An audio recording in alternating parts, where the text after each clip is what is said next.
Tuesday, Don't worry, Kay. We'll be out of here soon. You two grab a hold of something. You better butter your biscuits, boys. They should be thrown in the airlock and injected. Wednesday, It's like total overkill. We just used a child's soul to destroy you completely. What a waste of a child's soul. Especially since Pretzel's apparently still... Oh no, he...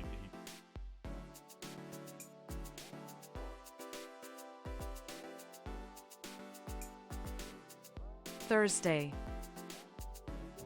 There it is. He has no son? What? That's funny. That took like a solid 10 seconds to go off. What the fuck, dude?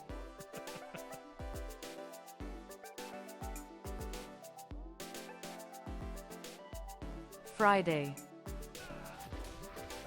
Oh shit, dude. Oh, come on, man. What, are you just gonna keep me knocked out the whole time, dude? Alright, there we go. At least he broke it. What was that, a fucking 2x4 or a baguette? I mean...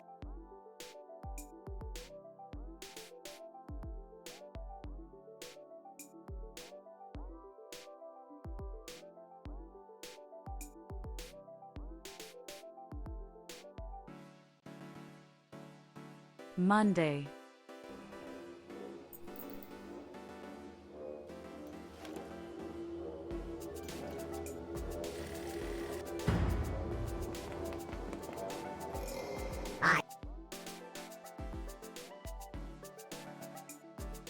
Tuesday, Don't worry, Kay. We'll be out of here soon. You two grab a hold of something. You better butter your biscuits, boys. They should be thrown in the airlock and injected. Wednesday, It's like total overkill. We just used a child's soul to destroy you completely. What a waste of a child's soul. Especially since Pretzel's apparently still... Oh no, he...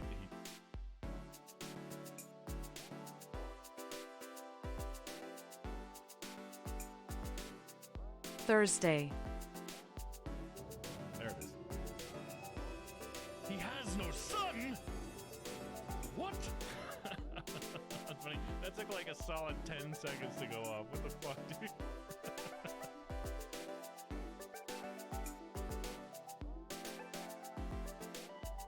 Friday,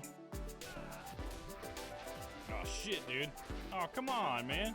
What, are you just gonna keep me knocked out the whole time, dude? Alright, there we go. At least he broke it. What was that, a fucking 2x4 or a baguette?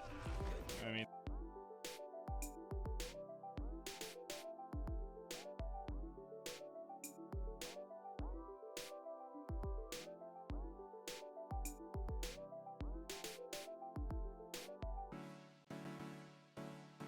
Monday,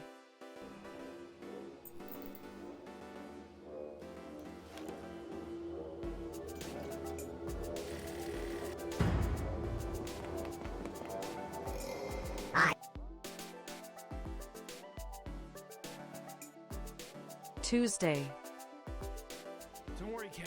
We'll be out of here soon. You two grab a hold of something. You better butter your biscuits, boys. They should be thrown in the airlock and injected. Wednesday, It's like total overkill. We just used a child's soul to destroy you completely. What a waste of a child's soul. Especially since Pretzel's apparently still... Oh no, he...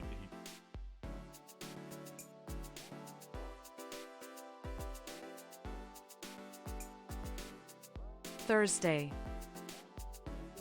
There it is. He has no son? What? That's funny. That took like a solid 10 seconds to go off. What the fuck, dude?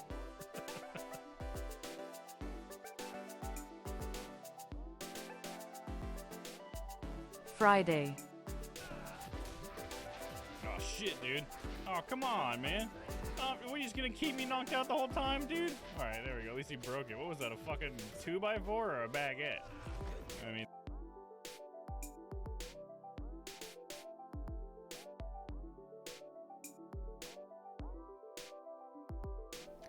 Hello. I'm trying to check on the stream health. It looks like it's all over the place, but I could use some feedback, guys. How is the stream for you? Is it buffering a lot or anything? My internet seems to be fine when I check the speed, but OBS is just like always red, but Stream Manager says I'm green. That's fine. Right now this says I'm stable here. Yeah, but OBS is just like, oh no, everything's not working. But if there's anybody here, if you guys could let me know, maybe test out your delay for me. I'll get some music going.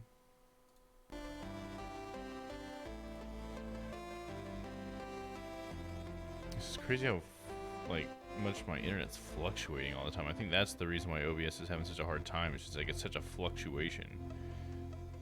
Yeah, because like, oh yeah, right now it's down to 2 upload. Yeah, I don't know if I'll be able to stream tonight. It's gonna turn into a troubleshooting stream here at the start, that's for sure. 2 is not enough.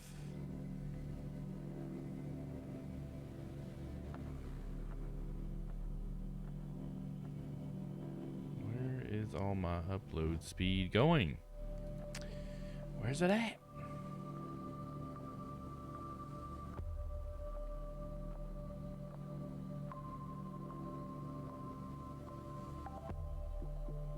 Yes, Crispy. Got to look for cool games, but don't blame me. Blame the white man. Oh, okay. I guess we'll blame the white man. You got it. Yeah, we might not even be able to stream tonight, looking like how this internet is looking. Yeah, it's just fuck. Why? My upload is just not even 1 megabyte right now, so there's probably gonna be a huge delay. Okay, it's like gotten over a megabyte. Now we're like 1.5, almost 2. It's still not enough though. Supposed to get 40, and I just got 3, so 3 is about half as much as I need.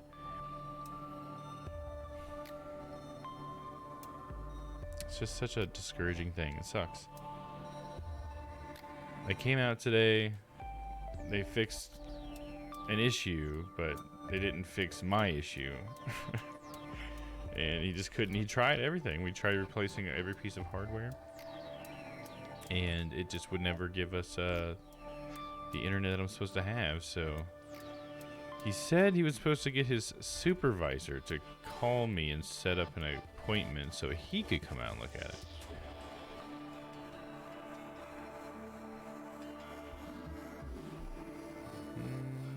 Unstable again.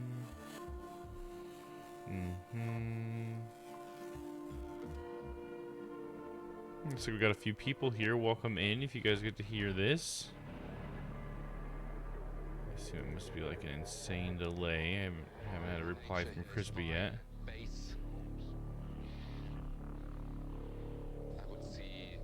Stream Manager says we're fine. It's just green like, yeah, we're good, dude. No problems. But then the inspector says we're unstable. We've been unstable for 2 minutes. And OBS, yeah, thinks everything's burning.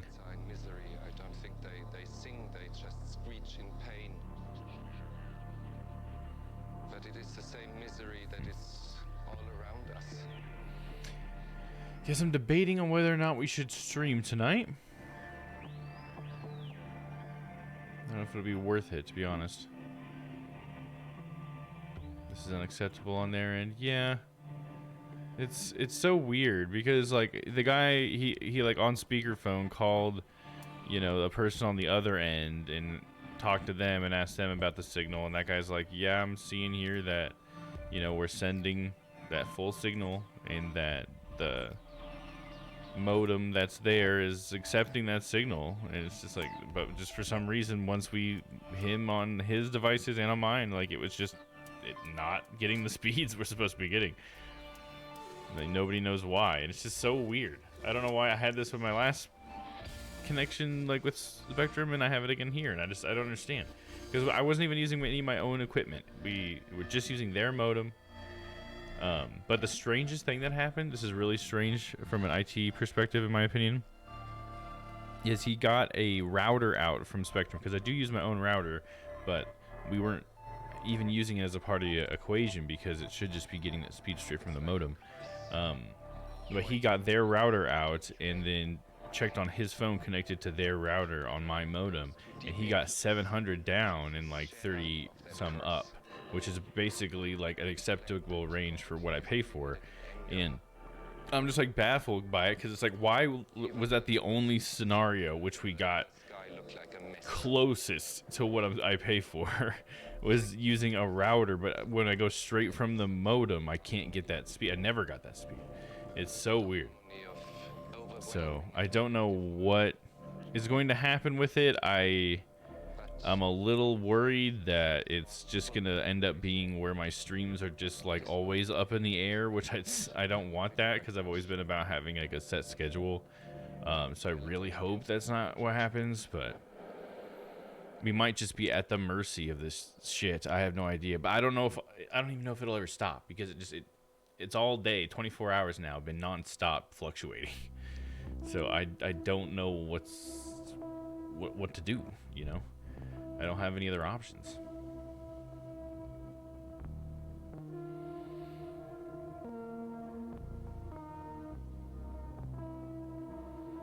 Where's the internet, yeah. See, right now it's not so bad. It's like almost getting 400 down. I bet it'll be a pretty good upload, but for some reason OBS is just still like flip-flopping all over the place. And all I can imagine is because it's probably like on a microscopic level fluctuating like rapidly, because when you do a speed test, it's like averaging out the connection speeds. So since a stream is supposed to be a continuous flow of data, if it's constantly fluctuating, that would probably cause OBS to be like, whoa, this is unstable, you know? And it's just there's nothing I can do.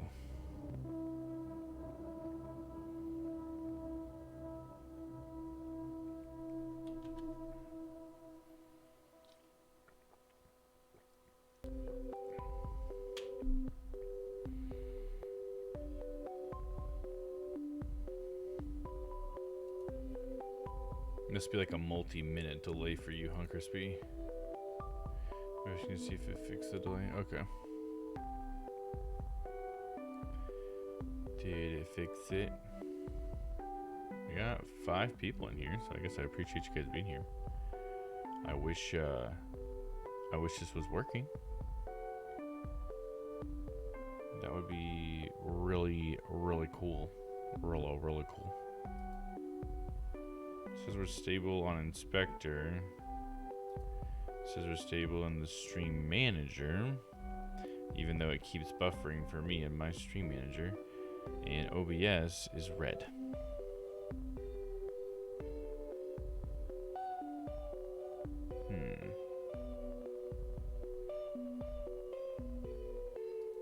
Yeah, it keeps buffering for me over and over again. It's gotta be because of just how turbulent my... Yep, there it went red in Manager now. And I bet we're unstable here. Still says stable here. Test, there's your test. Yeah, we went unstable. Yeah, it's just not gonna be worth it. Unfortunately, I'm not gonna be able to have any conversations or whatever. And a lonely stream isn't very fun. I do have a project I'm working on, but I really hope that I'll even be able to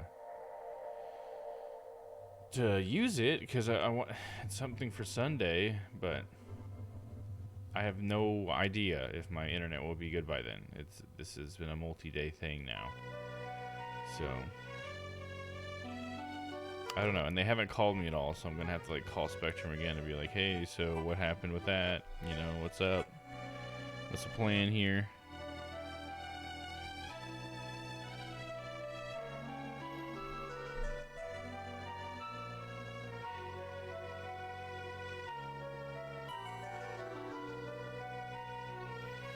And I'm just sitting here and it's like, I don't know what. There's like nothing I can even try, man. It's just I'm helpless here. At the mercy of the equipment, I guess, from my ISP.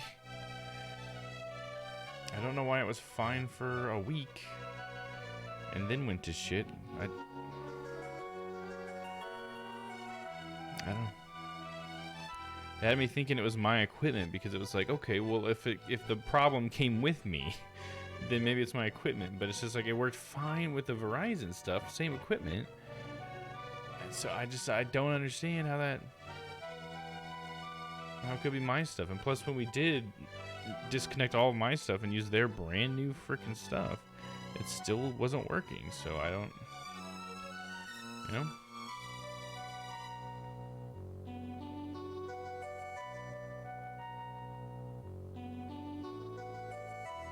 See, my upload speed seems like it's fine, but again, like I've been saying, I think it's just so turbulent that OBS is still like, no. It's like, it's fine if I don't get like the speeds, to be honest, as long as I just got something steady. That's what I really desire. I want something that just stays the same. Okay, we're green now for the first time in OBS. Nope, and then it goes right back to red as soon as I even mention it to you.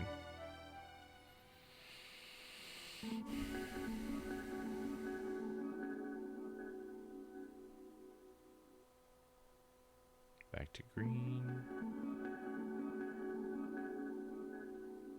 Can we like stabilize in a good place here, bud? Okay, this has been green for like a few seconds. And back to red. There wasn't much of a delay, and just the occasional buffer that would be fine to deal with, but we got a big delay here on top of everything. Yeah, exactly. And that's like, it kind of negates the whole being live thing, having that delay.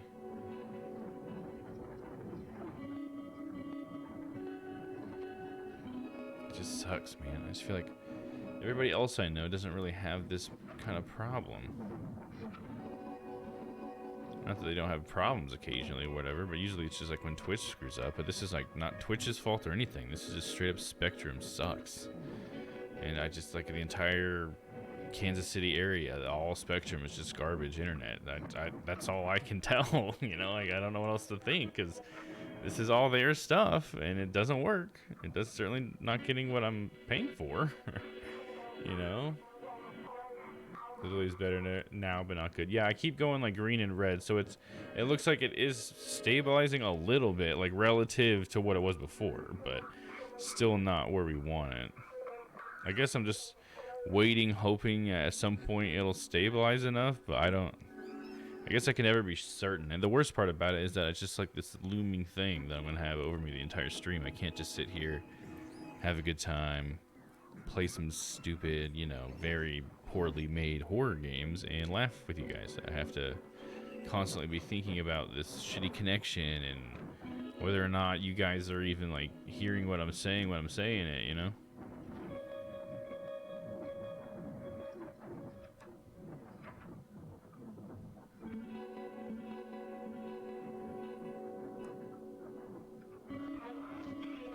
Yeah, it's been red for a long time again.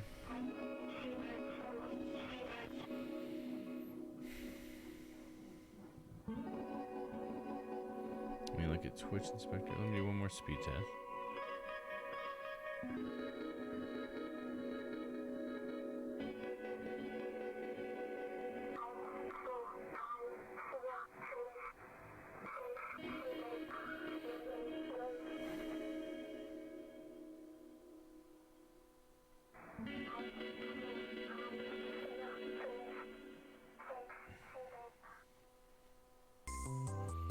I just wish it was steady.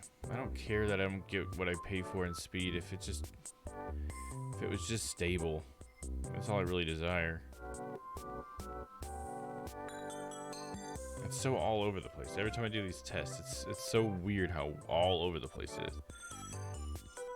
It's such a, I don't know, chaotic connection, I guess. It's crazy.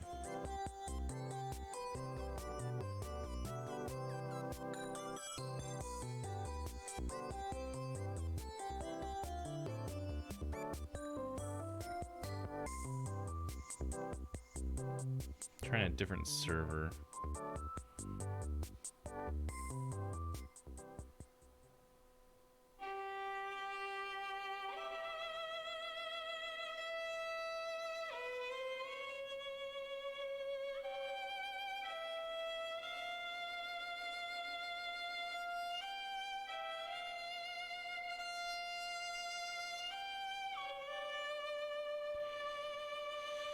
Oh man. All right. Yep. We're probably just gonna have to call it. Breaks my heart. I guess it just is what it is, man.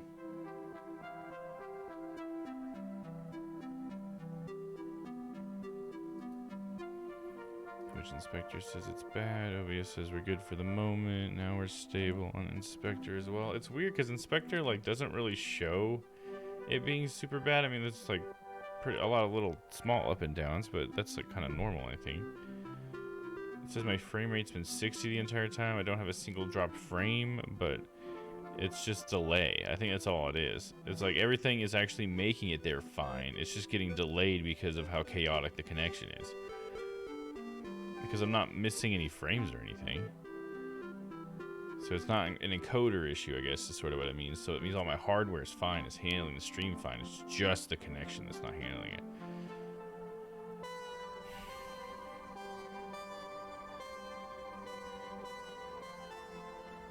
Alright, well. Man, so many of you guys coming to hang out, too. That makes it even worse, to be honest. Makes it harder for me. I've heard all your talking so far. That's good. Yeah, it's just like how long ago are you, though, right? So, we're green at the moment. 10 seconds isn't bad. Isn't that your normal? 10 seconds is normal. It's flickering. Back to green.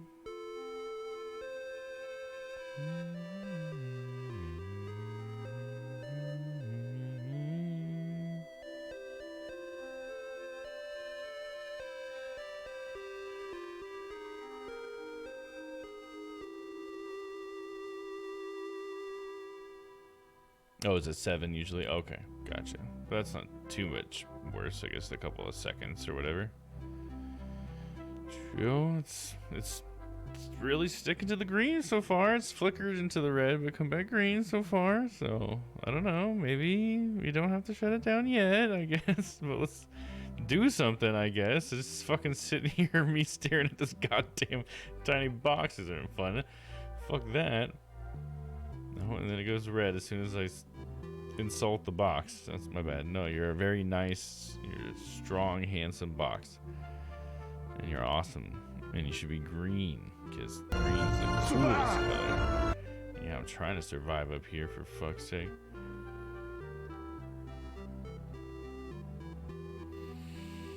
Yep, we're firmly in the red again. Let's see, let me check inspectors. Still says we're stable at the moment on there. I know that OBS can be a bit of a drama queen, so sometimes I try not to trust OBS too much. Because OBS turns red before anything else thinks anything's bad's happening. Alright, let's see. Nope, I didn't mean to open that. I was working on a little bit of a project before the stream for Sunday. Me and Panda are gonna try something out.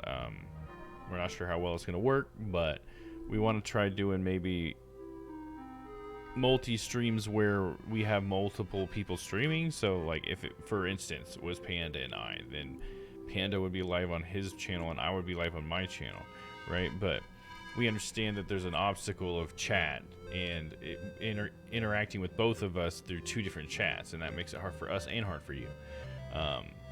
So what we want to do, in what I'm working on, is creating a widget, or whatever you want to call it, that will make it so that no matter whose chat you talk into and you submit a message in, it will end up in the same web page as a list or whatever, you know, like a chat log.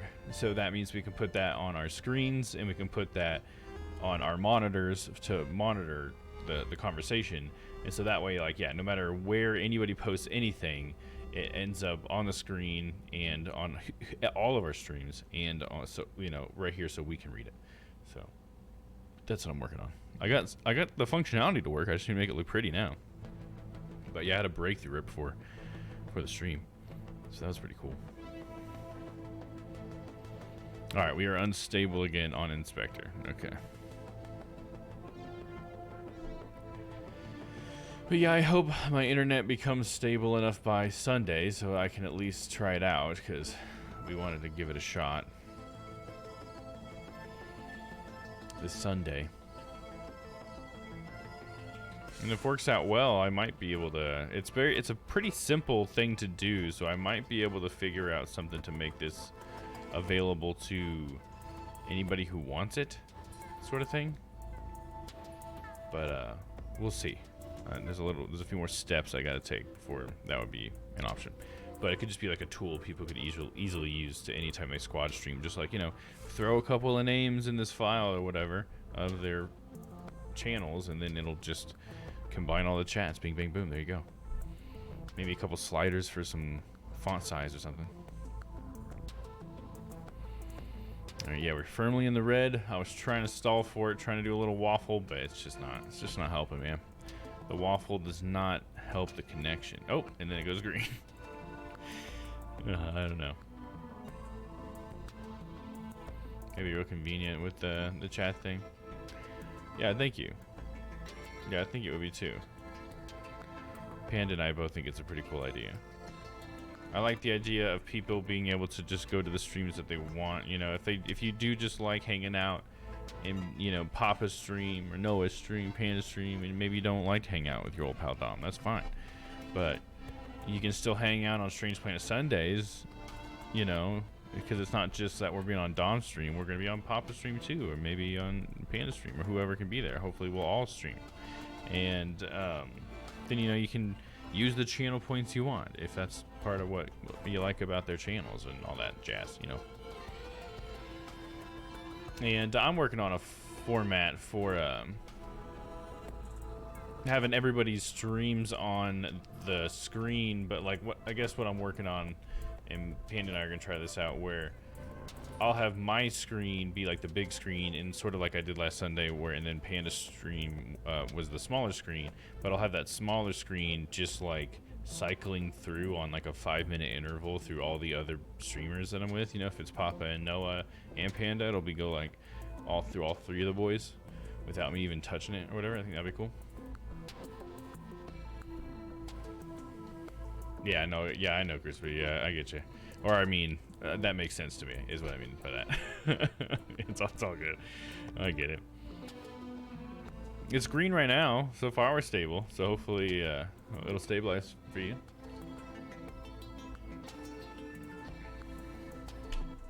At least I'm in the just chatting category, so me just sitting here talking isn't really out of the category. Right? It might be against the title a little bit, but it's not out of the category.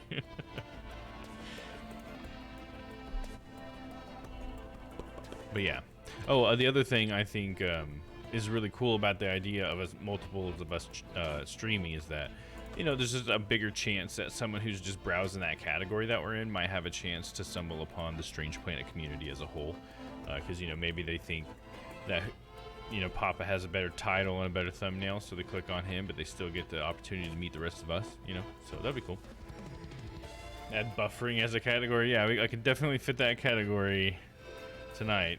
Okay, we had a small unstable event, but we're back to stable again. It's honestly like clearing up a little bit if I look at the overall graph, but they're just like pretty regular and unstable events. Like if the pattern continues from the last couple, we're about to have like a 30-second long one, maybe a couple minutes even. I'm not sure how big those sections are. There we go. It starts. Here's the unstable event. It's weird. It's got to be like something's out of sync or something, you know? Like there's two things that are trying to communicate, but they only sync up every once in a while.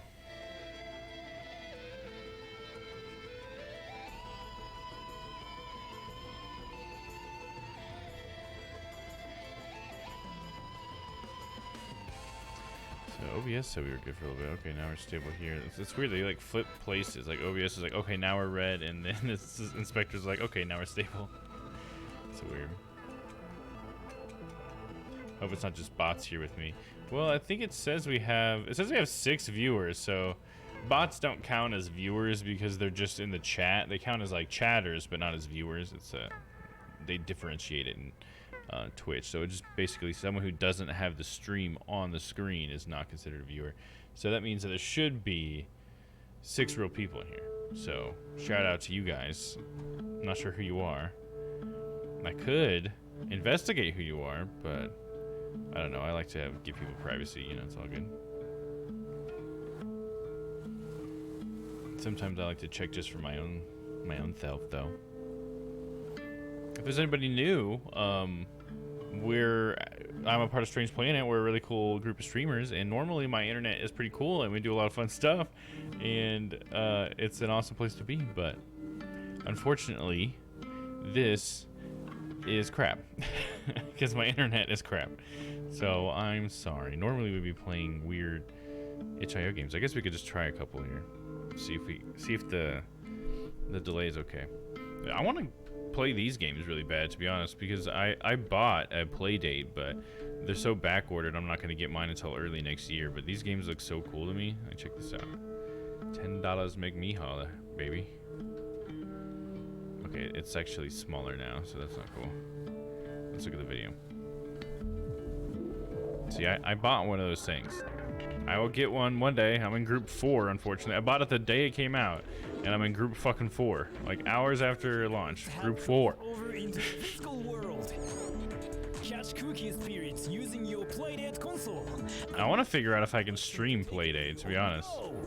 Trade ghosts with your friends to collect them all. With this many ghosts, the terror never ends. Shadow Gadget and Shining Gadget, available now. Shadow Gadget and Shining Gadget. That's pretty cool. I want to play stuff like that.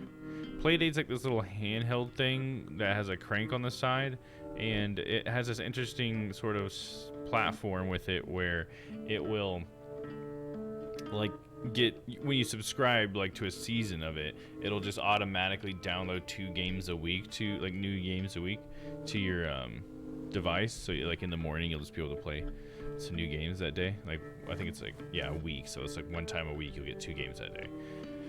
And so that's pretty cool. But then you can side load, as they call, any games that anybody makes, because the platform for making games on it is open source and free or whatever. So it's pretty cool. And yeah, it's just these really like high def black and white screens that are really interesting. A lot of cool artwork so far coming out for it. I get mine early next year. Been years since it started, just having a panic attack. Oh, just like my internet still. I'm sorry to hear that. That's not something I joke about. I'm sorry. Panic attacks are a big deal, and I hope that you're okay. She definitely needs a hug. Thank you for giving her a hug and hugging yourself, Crispy. That's always good too.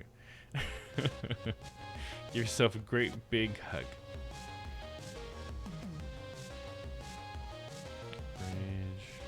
We should at least go to the horror category, right? Browse. Horror, I hardly know her. What? Free horror. Free horror that we haven't played before. I wish that was a tag. Never played before.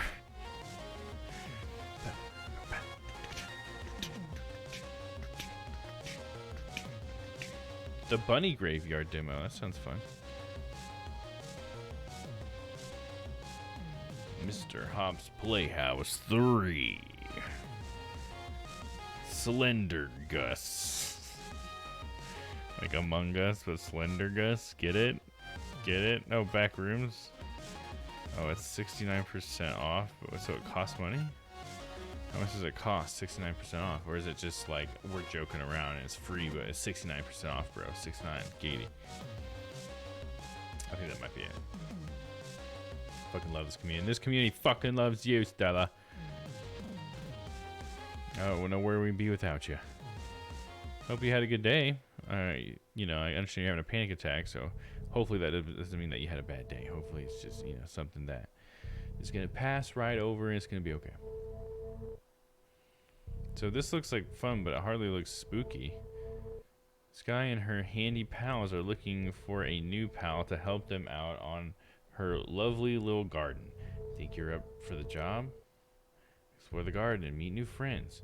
Dig up some holes, plant some seeds, and make those flowers bloom. You know, that doesn't seem so bad, but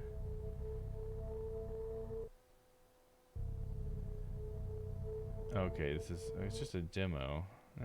We'll it looks cool, but since it's gonna come out on Steam, maybe one day we'll just check it out.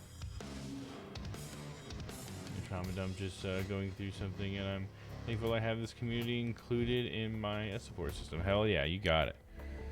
100%. This community is happy to have you, and if you ever need to talk about it, you know that the DMs are open for sure. Play right in the browser, no download required. I like that. Let's do it. You got full screen though? There you go. Now you're really speaking my language.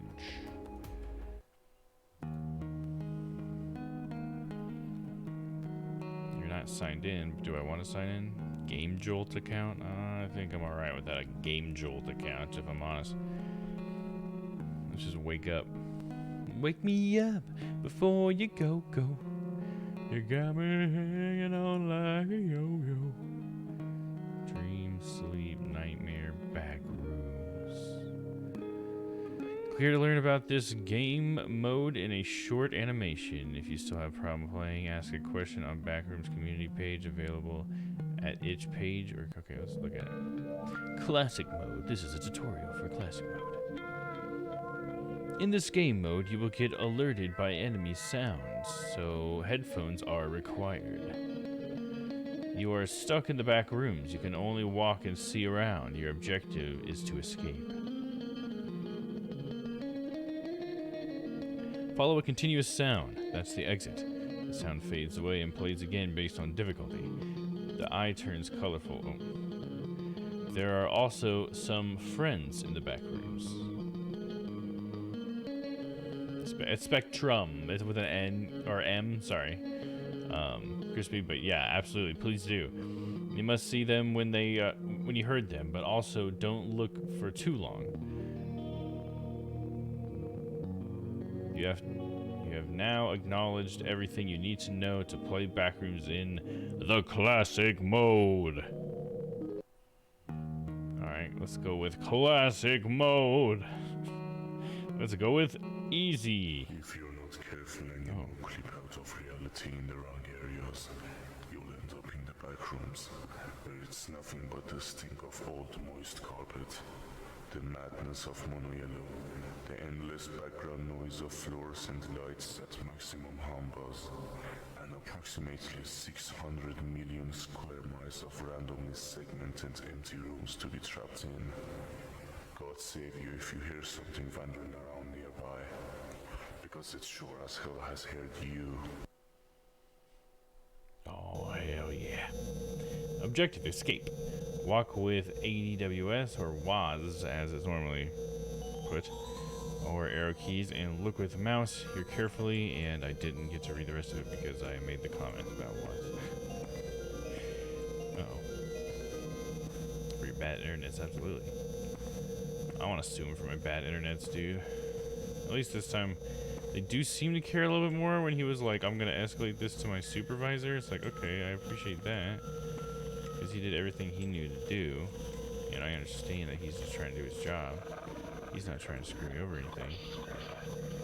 But, that being said, I want the internet that I pay for, you know? I'm paying for 1,000 down, 40 up. What's up? What's that sound? What? La la la. La la la.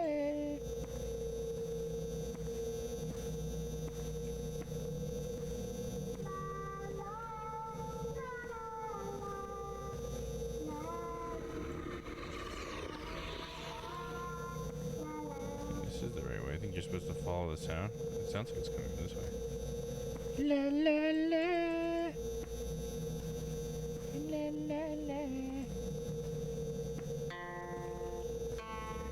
Oh shit.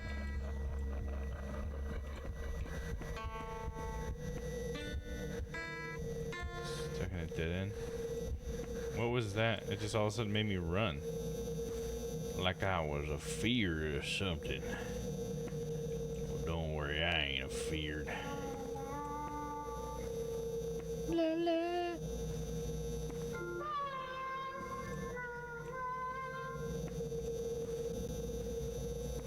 Gosh. Gosh darn. Oh, hello. You are dead now. Not a big surprise. Okay. Not a big surprise. You're fucking dead, nub. Get home, dude.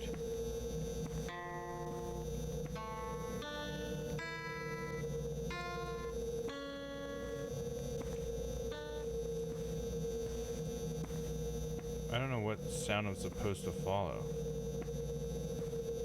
Is it the guitar? Person singing? What? Is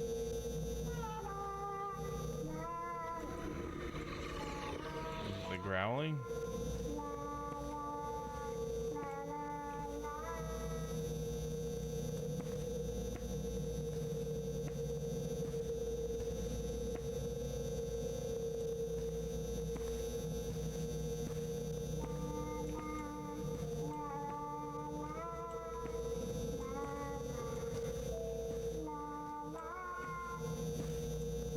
What is... It's like, is there invisible stuff and I was walking around it? I thought I was supposed to follow a sound.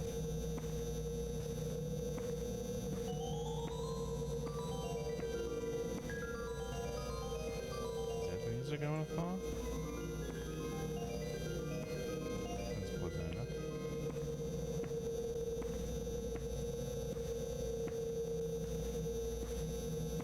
Get a call with you and Panda going tomorrow if you both are available. Yeah, I'm sure at some point tomorrow we could probably find ourselves and hang out.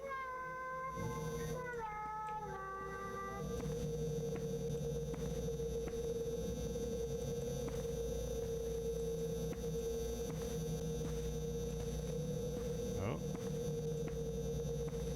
Mesmerized. You have a new high score. It's saved until you sink. You've escaped. Now that's a surprise. I think I just wandered around and found it, to be honest. Alright, let's get out of here.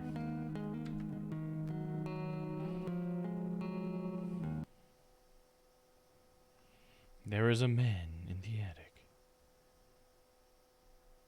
It's spooky when neighbors are making sounds I can hear, thumping around. Still learning what sounds are coming from my house and what's coming from theirs.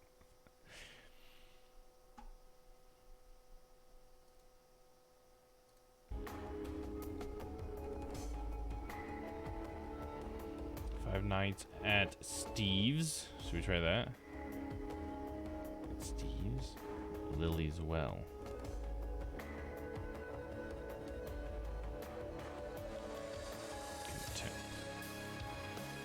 Contempt is a short horror story set in an old abandoned house. Sent you to see how it has been preserved and what you can find.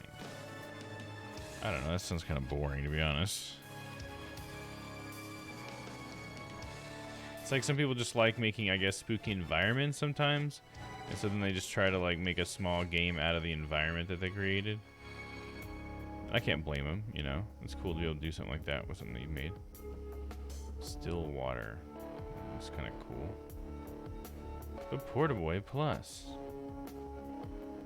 Isn't this the horror category? Congrats on purchasing your very own Portaboy. Are you ready, gamer?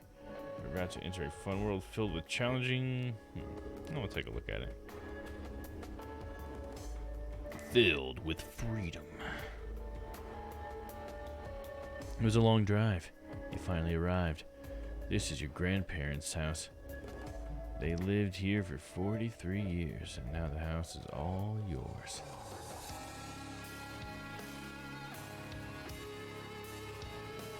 Overcursed. Play more free games. Overboy. What? Overboy.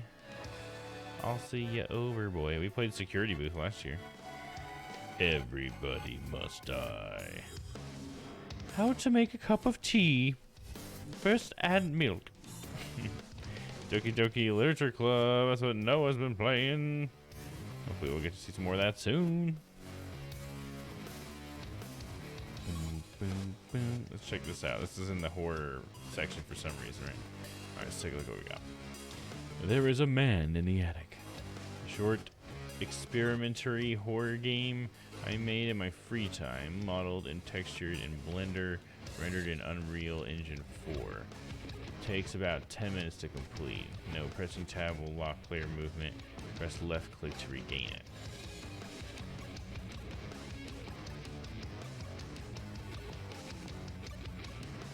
Okay. I mean, it's only 10 minutes. We can try that one out. There was a man in the attic. Let's see if we can't find it on the old itch browser. How is the stream? Is it just like unbearable? I'm not even paying attention to it now. Is it just horrible?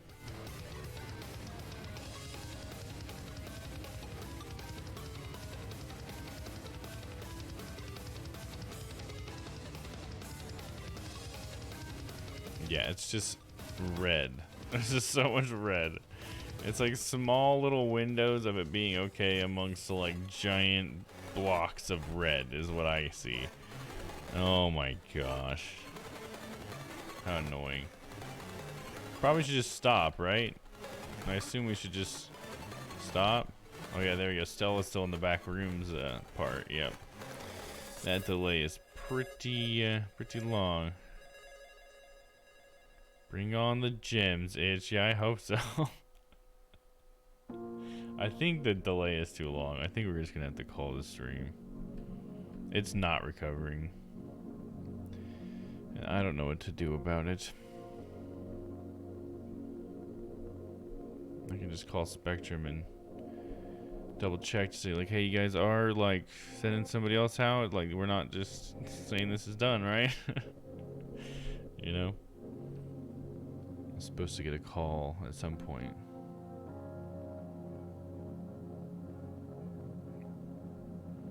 It's going back green again, but it's just bound to go bad. I don't think it's gonna have a delay, which I believe is unrelated to your internet. So just know I'm here just in the past. I think it is my internet though, Stella. I really think it is. I don't have any drop frames, but I think there is just a delay because it just keeps having unstable events, and usually that makes for bad delays. Usually. But I don't know. If there's anybody else who doesn't have much of a delay, let me know. I could really use your input. I think there might even still be a few people here. Yeah, there's actually quite a few people here. If there's anybody else who doesn't think they have much of a delay, if you could test it for me, I would really appreciate it. Give me a little feedback. There's a delay in me. Testing for delay. Okay, let's see what you get. That's your delay test message right there.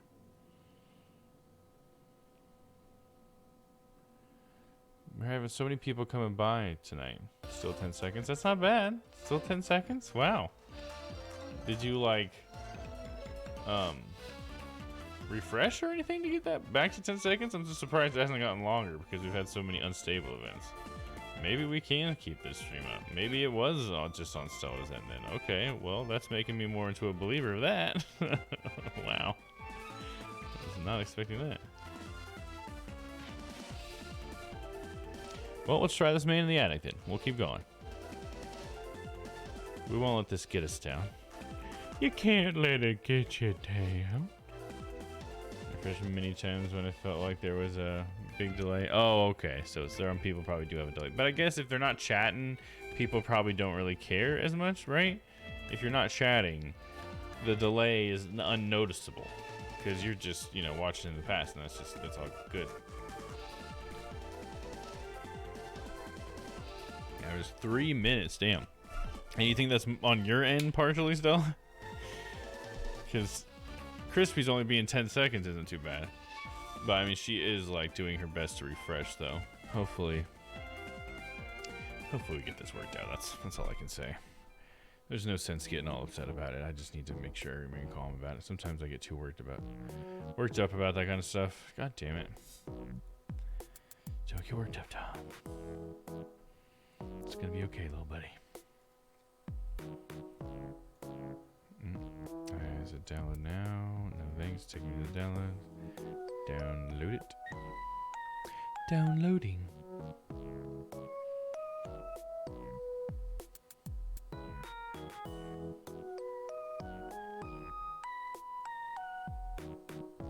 Bam, ba-da-da-dum.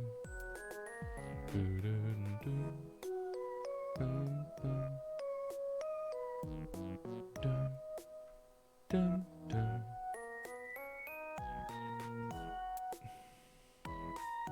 The man in the attic. I do think it's on my end, but I'm happy to stay. Well, I'm glad. Yeah, delays aren't really all that bad if you're lurking.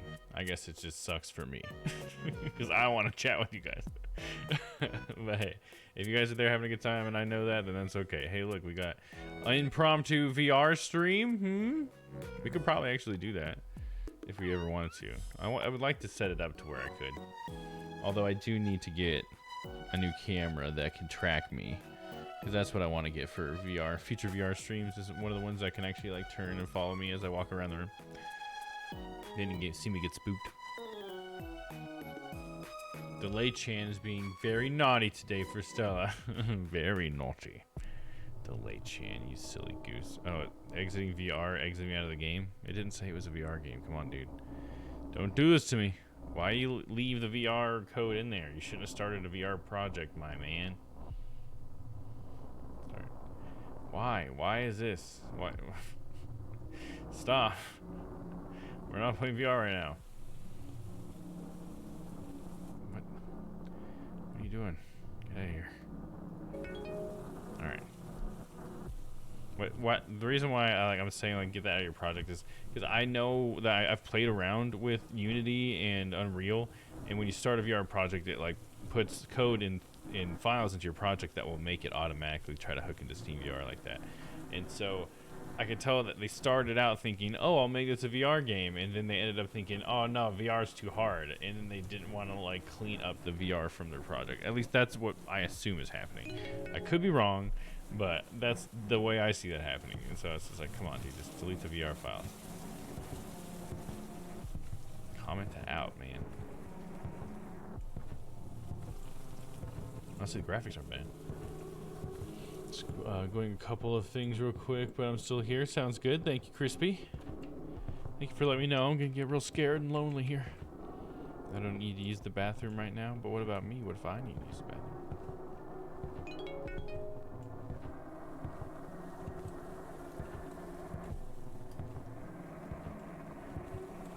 A cell phone? It's from Alex. Hey, brother. I just want to let you know that we arrived at home safely. Thank you for the invitation. We had a great time, and it was nice to catch up. I also feel like I have to apologize for Lily's behavior, but you know how kids are and their imagination. She was probably just very tired as well. See you later. Take care. Damn little brat. It's getting late, but I should clean up first.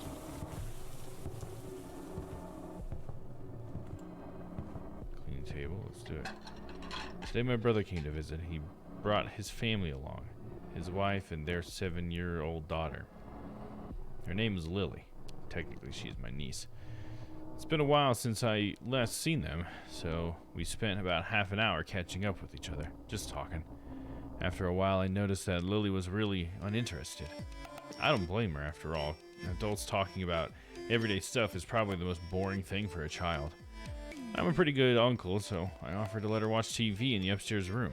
Showed her all the cartoon channels and left her there to watch some TV, away from the boring adults. She was grateful. This music is not helping. They're changing the vibe there. Oh, there's a thick fly outside the bathroom window. He's like 2 centimeters long. Oh, damn, dog. All the ladies love him.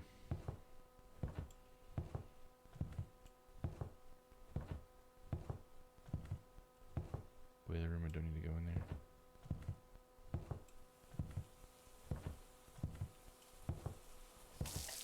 The night went on. It seemed like everyone had a good time. Dinner was ready, so I was about to go upstairs to get Lily to eat with us, and that's when all of a sudden Lily ran downstairs screaming. She looked absolutely terrified. It took her a couple of minutes before she could speak, but then she finally said this. There was a man upstairs staring at me from the doorway. Confused, perhaps a bit frightened, we all went upstairs, searched everything, checked the attic as well, only to find nothing. And there it was, gone. Eventually, my brother dismissed Lily's behavior, claimed she was probably just getting tired, and soon after they left for the night. I am once again completely alone in the house, and Lily's story sounds way too familiar. Way too familiar.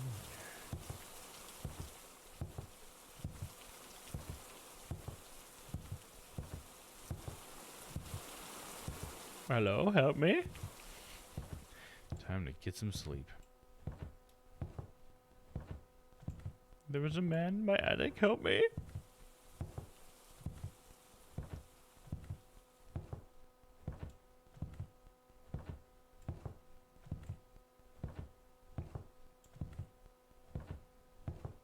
According to Lily's story, there was a man that was standing looking straight at her from this doorway before returning to the attic, just like in my dreams. Oh well. Let's hit the hay.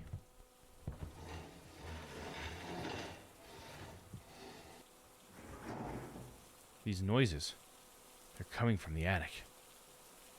Bum, bum, bum. Let's go to the attic, dude. Yeah, go through here. That must be the hallway, I guess, if he was standing in the if standing in the doorway. Looking at Lily. Oh, it's this way. The attic has a door? That's a fancy attic, dude. I don't remember leaving this door open.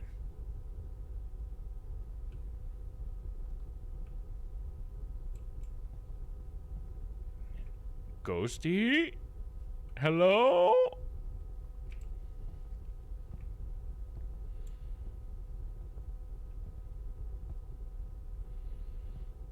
It's gonna be like a jump scare or something. Hello? How do I interact? This is stupid. There's nothing up here. Just a spooky picture and something covered up in a blanket. Probably not a bad guy, though. Probably not a man in my attic. Probably not that. It could be anything. Could be a mouse. Could be a rat. Could be a squirrel. But probably not a man. A man in my attic? No way. Go to bed. That was prime for a jump scare right there. Sometimes a strange noise at night keeps you awake. Then you anxiously search for the cause, but you won't find anything, and you question it once more. Yeah, I mean, I hear that. Definitely moving into a new house, that is all too realistic for me. Games will spook me more, but I can work myself up and spook myself, right? Is the man in the attic real? Oh, I'm not even moving. It's just doing that by itself. Music and Alone in the Dark is kind of spooky, and the way the zombies move. So if I overthink it while I'm in the dark at night, I can panic. Yeah, I think it's like when you really get sucked into stuff. Like that's like I can still get spooked if I really like put all of my attention into this. You know what I mean? I think that's why like when I'm saying like because I'm on stream, it's not as spooky to me because I think part of my brain is constantly thinking about how there's a camera right there and it's looking at me. Oh, did I see some eyes up there by the attic? Spooky. Fear is subjective, but it is not uncommon to be afraid of the man in the attic or the man in the basement, perhaps the man under your bed. True, true. So deep, dude, so wise. Whoever made this, so deep and wise. Thank you for playing my specific fear, the man in the attic. Oh, okay. So nothing happens. He's just afraid of his attic, and he wanted to make a game that plays on that fear. Okay, I mean, I definitely identify with the whole noises weird me out thing. You know, I mean, it's happening to me right now. Like I'm just hearing I'm pretty sure it's my new neighbor that moved in. Every once in a while, I can hear them moving furniture from down here, and it's like I think that's from their house because nobody's in my house. You know what I mean? I said those thoughts. So I get that. I get that. Paranoia kind of thing. You can identify. So you know what? Well done. Well done. Medium rare. You know? Let's give it... I'll give it 3. Five Nights at Steve's. Oh, it's like Minecraft Steve. I don't know. I gotta say my interest in it just really fell a little bit. Not that I'm against Minecraft, but Minecraft Steve. Come on. Steve is not the best part of Minecraft. I'll tell you that. I missed what you said. They're gonna get me if I don't jump into my bed real quick. Hell yeah. They're gonna fucking get their hands out there from under your bed. I spelled that wrong first and didn't get it right the second time. It's all good. There's too many they's.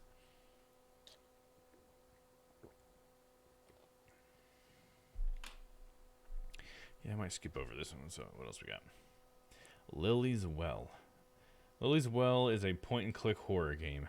In it, you play as a little girl named Lily and work to investigate a strange voice calling for help from the well outside her window. In order to investigate the well, players must explore Lily's home and the area around it to find rope and rope substitutes.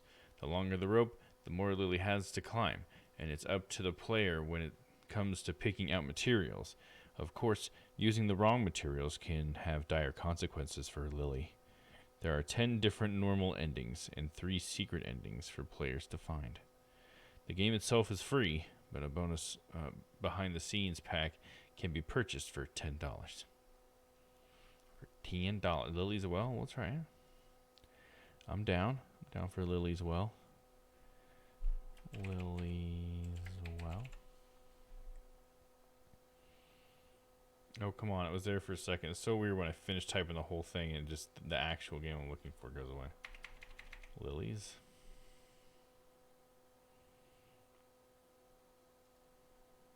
Lily's Well.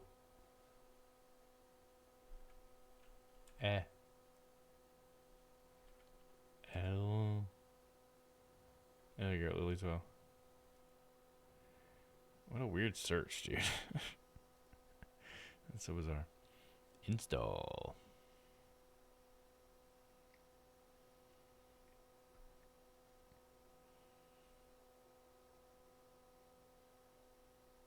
Oh, I didn't think about playing the music again. My bad.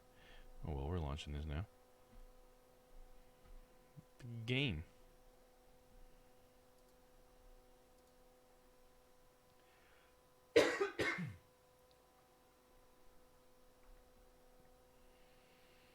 Well, we've made it an hour in.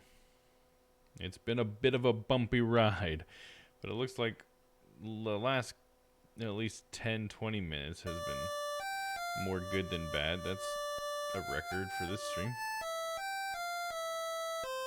Oh, no. I just had to refresh. Now I can see all the small little things that have happened. I guess it's still been more good than bad, though.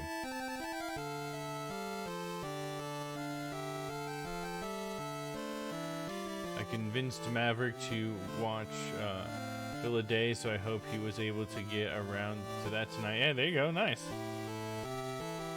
Nice. Start. It is a cold, rainy day in the Tabachi household. Hold on, let me more monitor.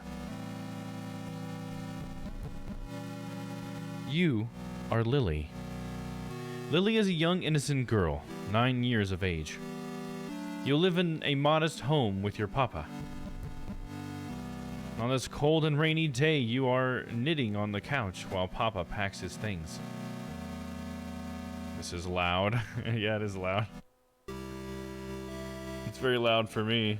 It's not like too loud, right? Because I got a limiter, so it shouldn't be too loud. You should be able to hear me, at least. But yeah, it's like topping out the meters for sure. Tonight he needs to go to work in order to teach a night class. As Lily is a good child, Papa trusts you to stay safe while he was gone. Before he leaves, Papa makes hot dogs and the boxed mac and cheese.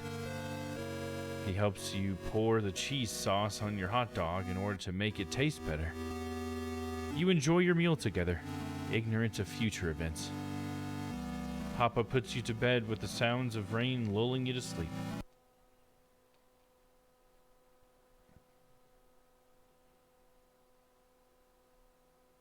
Help! Someone! Help!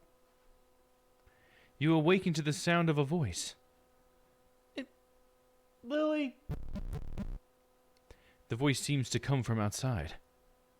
You look out your bedside window. Nobody.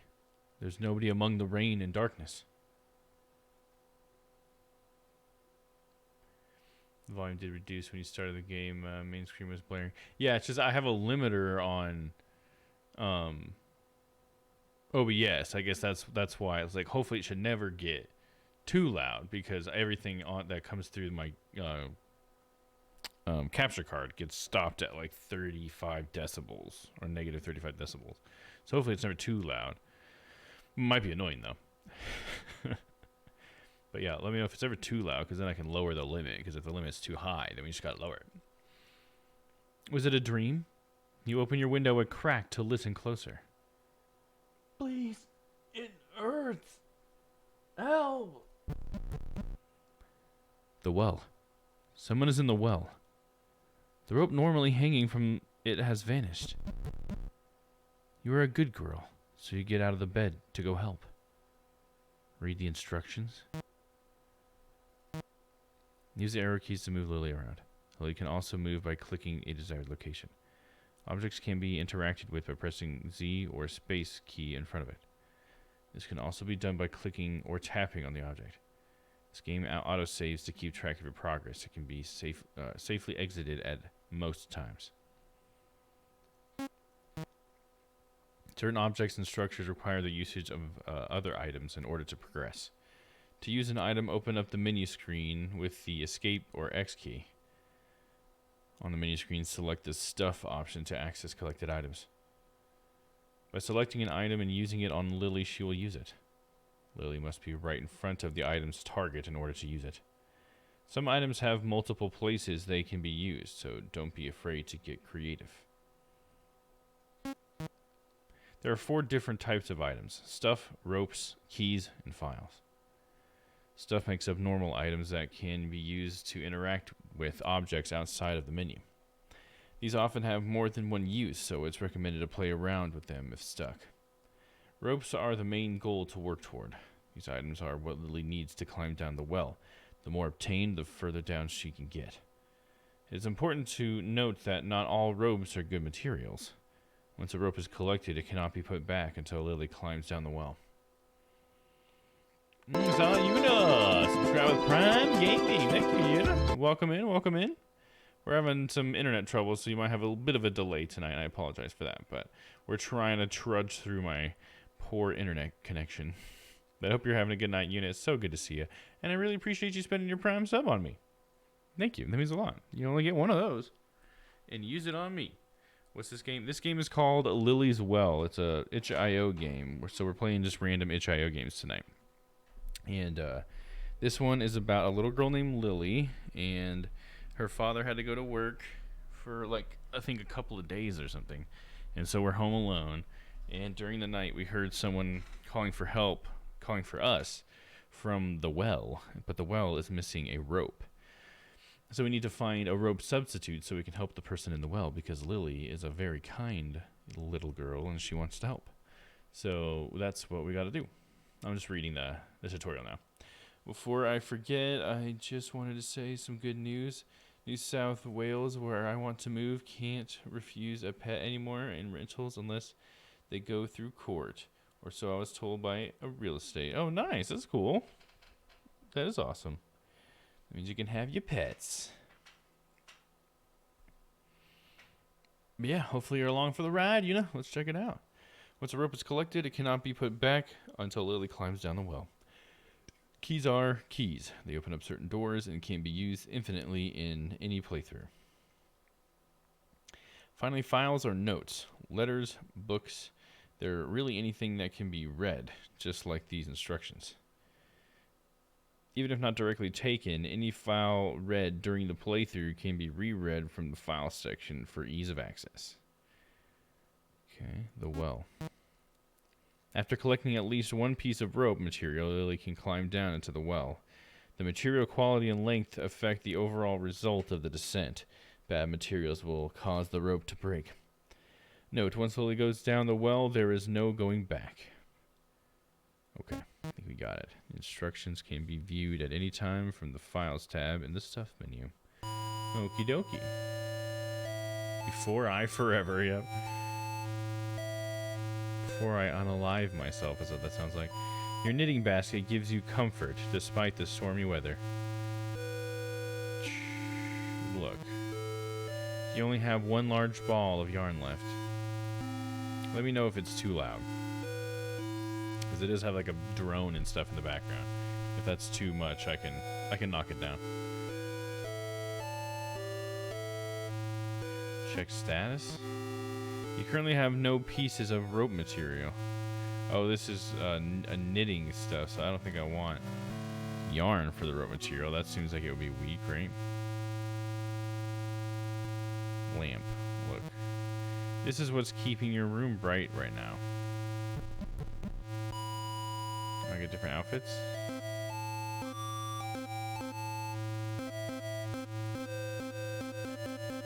Oh, I guess the default. You're already wearing this costume.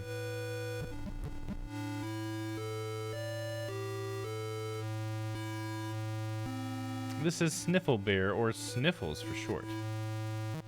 Sniffles has a gift from Auntie Mifuyu for your first birthday. He's kind of stinky, but a good stinky. Attic stinky. Let's check his status. Currently have no pieces of rope material. Oh, that's the status is always just how much rope material I have. Okay. It's out for me, Dom, but my ears are sensitive, so pay me no mind. No, that's not the point, Crispy. That's not the point at all. The point is not to ignore it. Come on.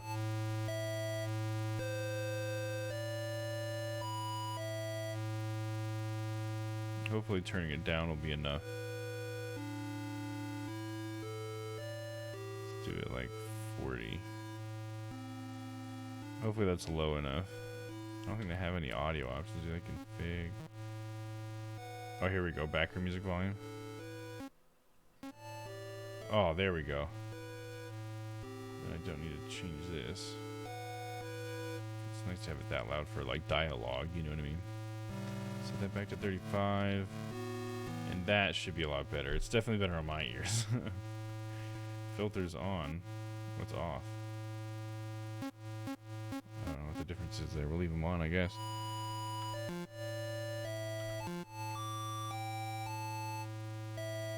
It's the Trusted Family Television. A collection of VHS tapes can be found in the cabinets under the TV. Some notable ones include Rosa J's Guide to Sunman and Clip Clop and Friends Collection 1. Clip Clop and Friends. What's this? The couch sits with nobody The couch sits with nobody to sit on it. Okay. Look at it. This is where you usually sit on the couch to knit and watch TV. No, that's not what I want to do. What's this? Oh. Can't see what those things on the ground are. What is this? It's a book on the local plant life in your area. Read it? Sure. Which section would you like to read? Trees. The majority of the trees found in Bethany's Mirror are the same as those in the surrounding areas. Plenty of oak, maple, and pine to go around. The most common of the area's more unusual trees is the nymph mimic. It will appear as a normal birch tree, but with a female humanoid figure jutting out of the trunk. Despite appearances, this is an actual nymph, but it's a soulless tree. These trees seem to form from the souls of women who get lost in the woods or have their corpses dumped in the woods after being killed. Their souls leave an imprint of sorts on the tree in Bethany's Mirror, causing it to swell with the body shape. The sap from these protrusions can be harvested and made into nymph syrup. Keep reading this section. Yeah, okay, this is weird. Another commonly seen tree that's exclusive to the area is the tomb tree. While harmless towards humanoids in most cases, this tree can pose a risk to small children and pets. The tomb tree appears as a dead and hollow oak tree, usually in the center of a clearing. While most small animals that come across it may be interested in making a home out of the tree's many tunnels, this is actually a trap. Thanks to the tomb tree's lack of leaves, it instead gains nutrients by digesting the animals that get stuck in the tar-like sap it secretes inside its tunnels. The death of these animals is slow and full of suffering. Instead of dying of their flesh being digested, they often die of dehydration or starvation first. Takes me back to Sega days, that thing. It was always so damn loud. Yeah, it was. But this is good now. I'm glad. That's good. Thanks for letting me know.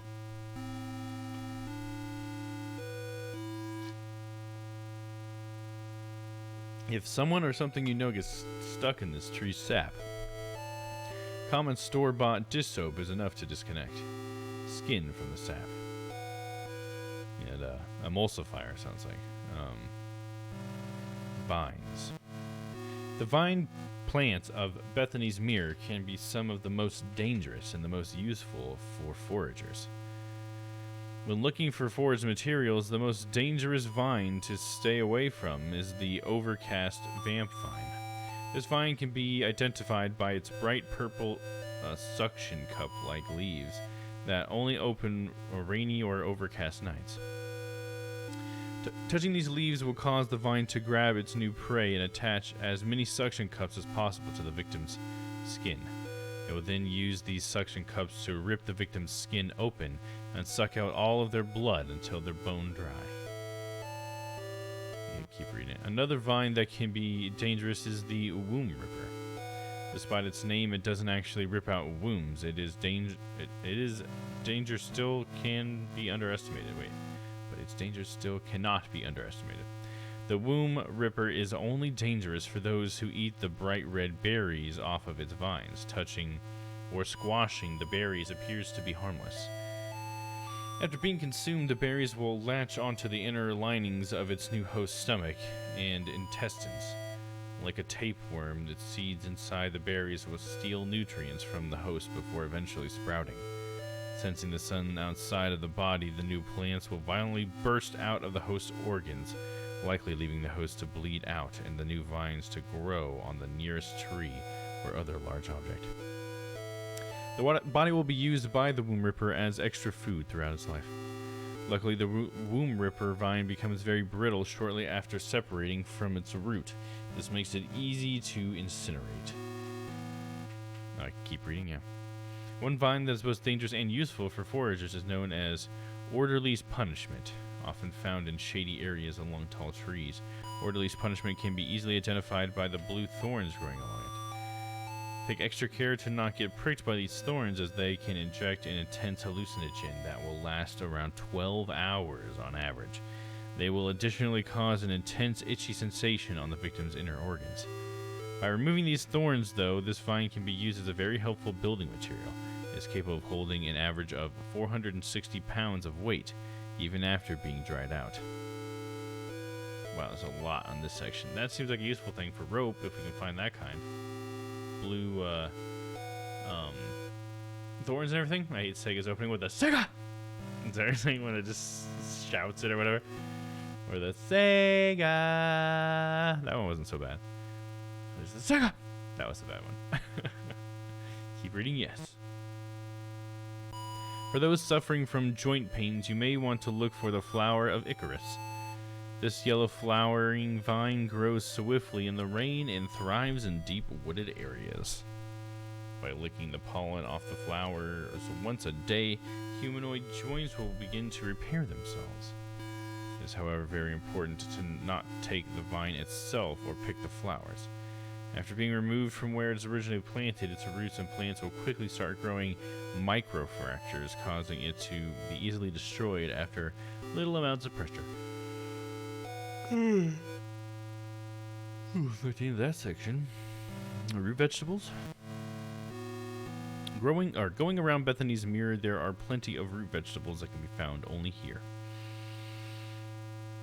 This is due to the area's creation and the impact the outside has on it. The dwarf Mandragora can be found by paved roads near the area's border. Despite its name, it is not a Mandragora genus, rather the Daucus genus. They appear as inch-wide clusters of white flowers that grow at the side of the road. Picking them will reveal a purple root vegetable in the shape of a human baby. These vegetables range from 3 to 5 inches tall. They can cause mild stomach discomfort if eaten raw, but boiling them kills the toxin that causes this. Dwarf Mandragora is best served with melted cheese and beef. The rest of the section's pages seem to have been cut out with scissors in order to keep the recipes. What section would you like to read? I guess with the introduction. Greetings and thank you for picking up my guide for the special flora located in Bethany's Mirror, Vermont. I am Magus Bergamont, a resident of Bethany's Mirror area since childhood. I have spent my years studying the various unique plants that only grow in this pocket of the world. Many of these plants take on unique and unexpected roles in their ecosystems, as well as provide plenty of uses for local foragers. Like with any plant or fungal life, it is important to properly identify anything you're foraging. Failure to do so can lead to extreme injury or death. It is additionally important to not violate anyone's personal territory while foraging. An angry resident of Bethany's Mirror is far worse than any moose. With all that out of the way, let's take a look at the most common specimens you'll find in this area. And I'm done.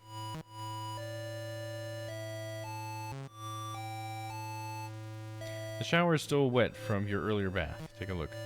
The bath has many water-safe dolls sitting on the edge.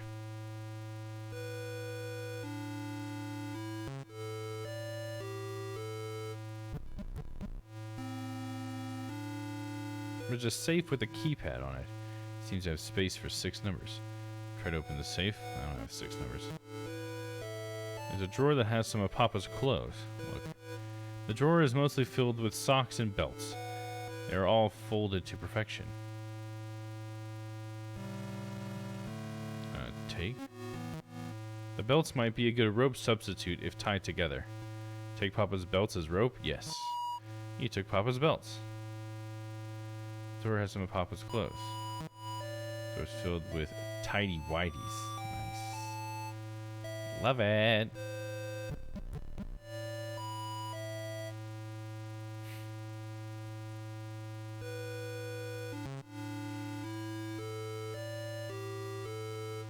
This is the bathroom sink, preventer of diseases spread and assistant to teeth cleaning. The sink is clean with a mirror hanging right above it.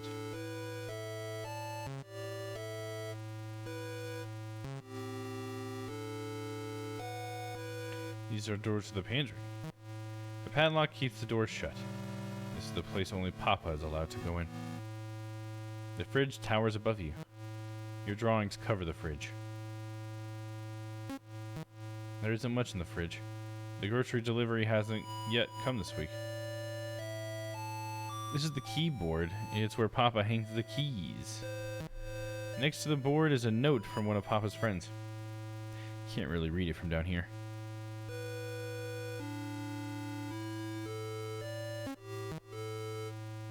You're too short to reach.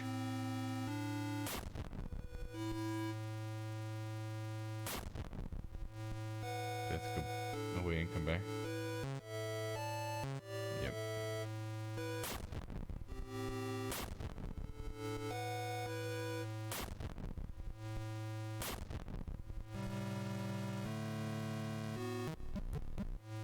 There we go. Keys to the shed. This is the key to the shed. Should you take it? Hell yeah. You got the shed key. It's a letter addressed to Papa. Read it? Yeah. That's for you, Papa. Dear Tony, I hope this letter finds you well. I am writing you from Mother's home, as she required extra help regarding the pig farm. She is personally doing well, and she asked about you and Lily.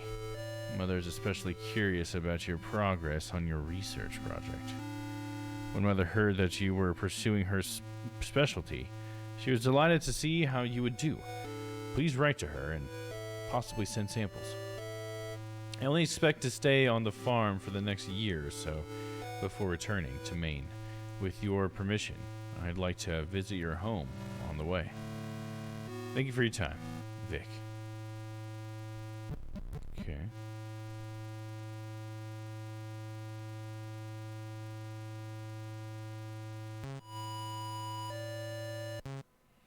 Addressed to Papa?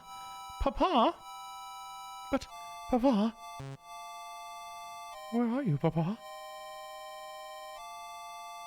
Our tire swing hangs empty and alone. There's a small puddle inside the swing from the rain. You remember that mosquitoes can lay their eggs in stagnant water, so you don't want to touch it. Take. As useful as an artificial or an actual rope would be, it's tied tightly with a bowline knot. Your small hands have no hope of untying it. And Cuddles lurking, welcome in.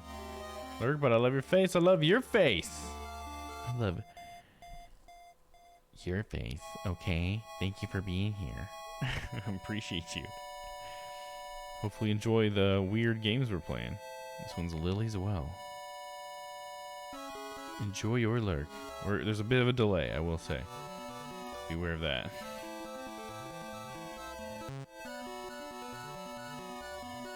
There's a vine growing along the tree. The vine is covered in sharp blue thorns that point towards the ground. We read about this. This is the vine we want. It has a chokehold on the tree. I just need a way to take it down, or does it take? Take. Trying to pry this off the tree with your bare hands would result in bleeding and the inability to touch anything without pain for a long time. It's probably better to cut it down. Okay, I need a knife. There's a pretty big rock on the ground. It's a rock. They're one of the common things to find outdoors. Can I take it? It's probably going to be heavy. Take the rock? You took the rock. The weight of the rock slows your movements. Okay, so definitely over here what I want is the blue thorned one. The other ones are like brittle.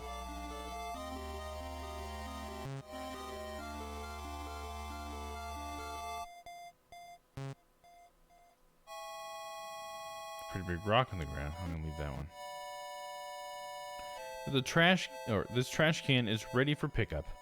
You can put any unwanted rope parts in here. Note, discarded rope materials cannot be taken out of the trash. Sort through ropes and choose what to discard? No, I'm good.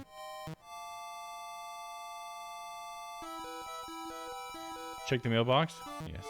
No mail today. Now is not the time to be playing in the road. Okay, I guess we're going back up. Nope, that's not what I meant.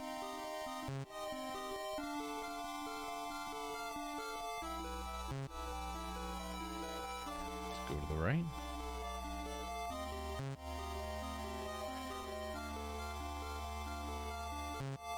There's the well.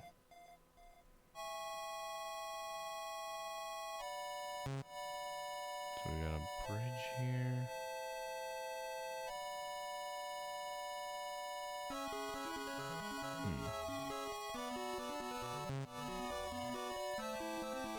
There's some scissors. What's this? There's a memorial for someone in a language you don't understand. The memorial says something in Japanese. I think, maybe Chinese? Looks Japanese to me. On top of the stone is a strangely shaped hole. It's narrow and seems to go down a little over 5 inches.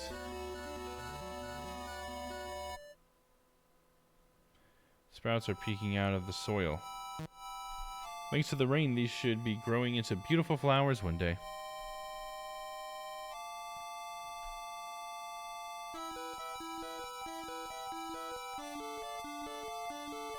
A large pair of garden shears are buried in the ground. These shears are usually used for trimming vines and trees that overstay their welcome. We're taking these. Children and large scissors usually don't mix.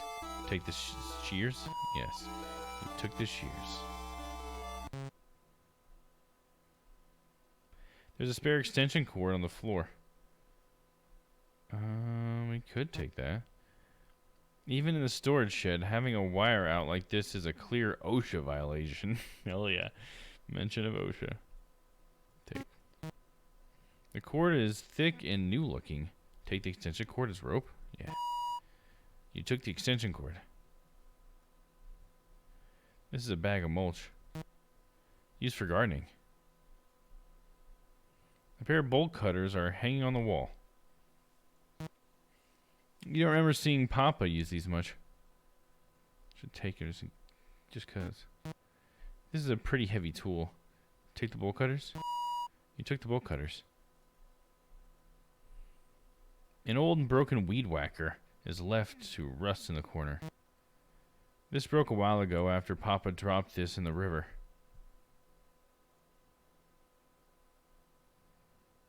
I don't see what any use for the mulch.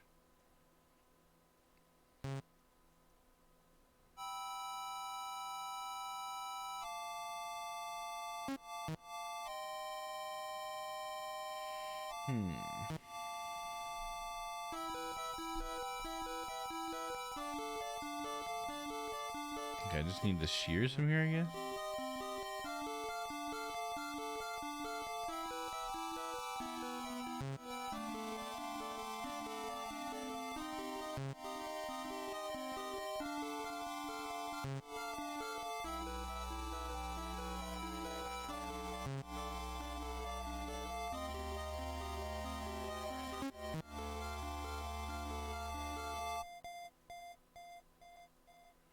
So how do I do that?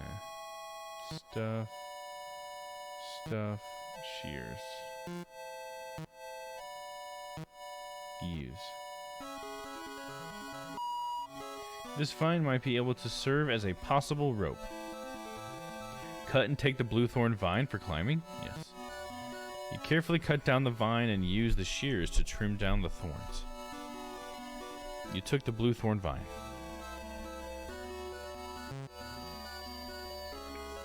Okay.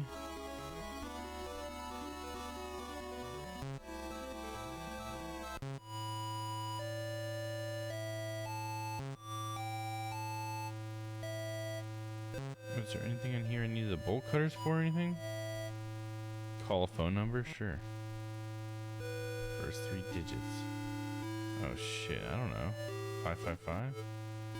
1, 2, 3.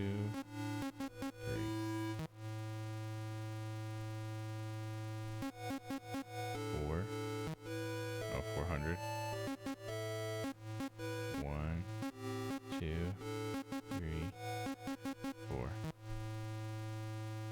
You can hear it start to call, but hang up before anyone can pick up. Papa said you should never call numbers you don't know.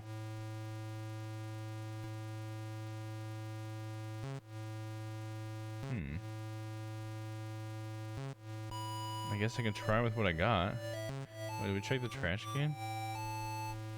Thanks for being here, Dom. We made it through the worst part of the internet's meltdown. Yeah, has it started to stabilize pretty well? Let me check the Twitch inspector. Oh yeah, we've had a pretty good 9 minutes so far of it being okay. So hopefully we're good. Yeah, thank you guys for sticking around through it. That's gotta be annoying as a viewer, you know? It's annoying enough for me, and I'm here trapped in this cocoon. Take a look in the trash. It's empty. Oh, well, shit. Now, let's try using what I got, I guess. There's probably more to do, but I don't know what else to do.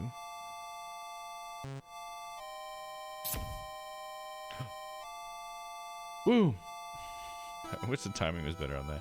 Why does my head seem so small? It's like I think it's just because I'm slouching and sitting back. That's okay. We're in the back of the thing. I'm just gonna lay my head right down, right here. This is I'm too lazy to. Thank you. What? Free the head. Whoa. Roll a little bit closer. Oh, there we go. That's how we get close. Whoa! Diddle-doo, diddle-doo, diddle-doo. This is the source of the voice.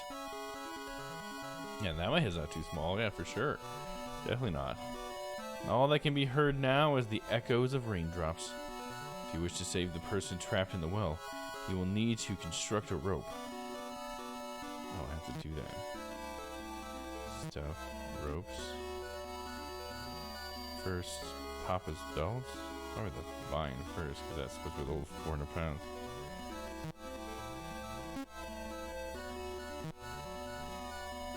This vine has painful thorns. Possible rope?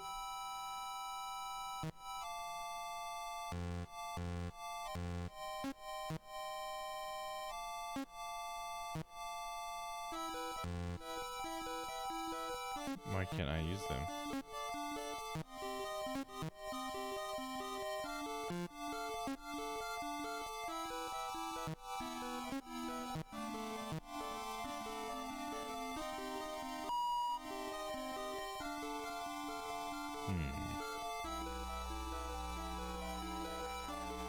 Kind of 3 pieces of puzzle rope, put them together and begin descent. Oh, okay, yeah, that's what I was trying to do.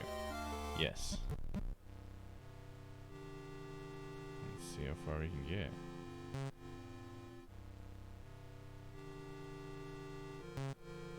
Two, 3. Oh. The rope has come to an end. The way down seems endless. Ah? The nearby lamp turned on by itself. Such a thing could be helpful right now. You reach over to take the light off its hook. Ah! A terrible decision, really.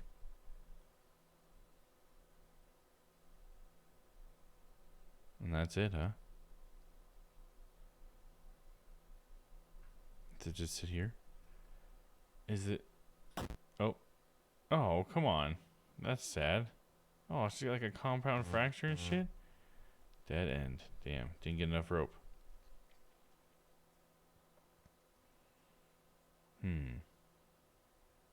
Oh. It's a phone number. 3. Starting a new game won't cause progress that affects multiple playthroughs to be erased. Skip the intro? Yeah.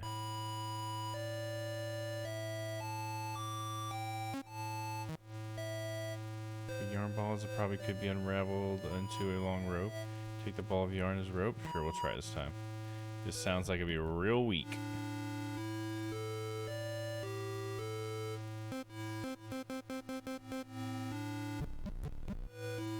It needs more rope. If you've seen El Dorado, you'll know that reference. I have seen El Dorado, but it's just been so long that I don't remember that part. That's a good movie though. I was actually just saw a YouTube short of people playing the sport from that they play in that movie. Very interesting. Is toilet paper available? Could probably use as a rope if it's twisted tight enough. Yeah, let's do it.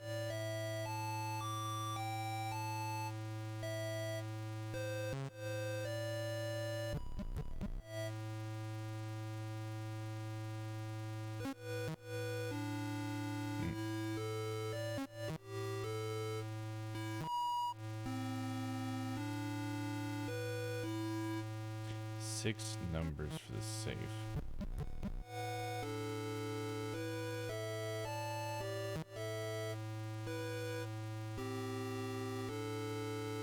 I'm not even sure if you've ever seen Papa sleep in his own bed. What the fuck, Papa? Papa?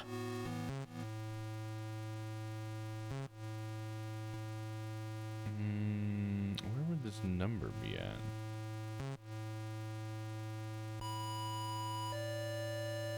Oh, yeah, I didn't open the shed. I got the key to the shed, but I never opened it. Oh, that's the place where I went and got the bolt cutters, right?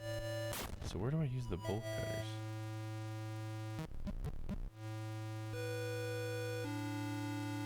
Take the shed key. Read the letter addressed to Papa.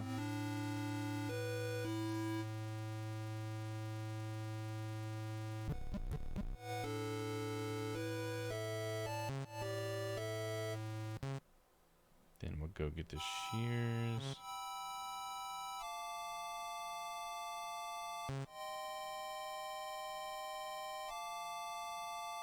This chain serves as a handrail for the bridge. I guess maybe I could take this as well. The chain is a bit rusty from the stream's occasional splashing. Maybe we'll take that on our way back.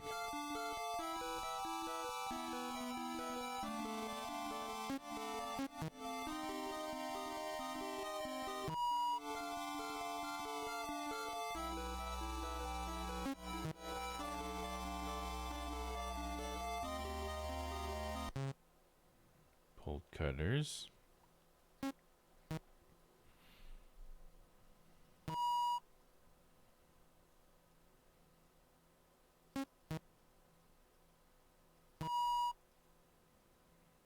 Go ahead and take the mulch if I can. Too smelly. Okay.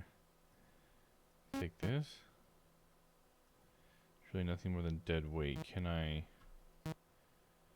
use the bolt cutters on this? Oh.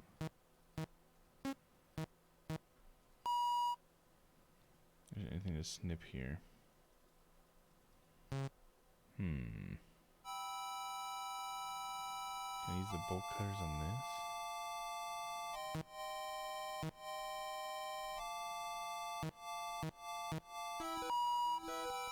Nothing to snip here.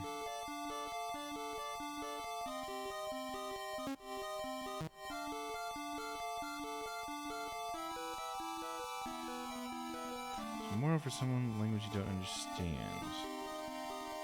There's nothing to take, right? Can I use something here? Stuff bolt cutters use? Anything to snip here? I wonder if there's anything I can do here though. Config, oh not config, stuff, keys, files, shed key,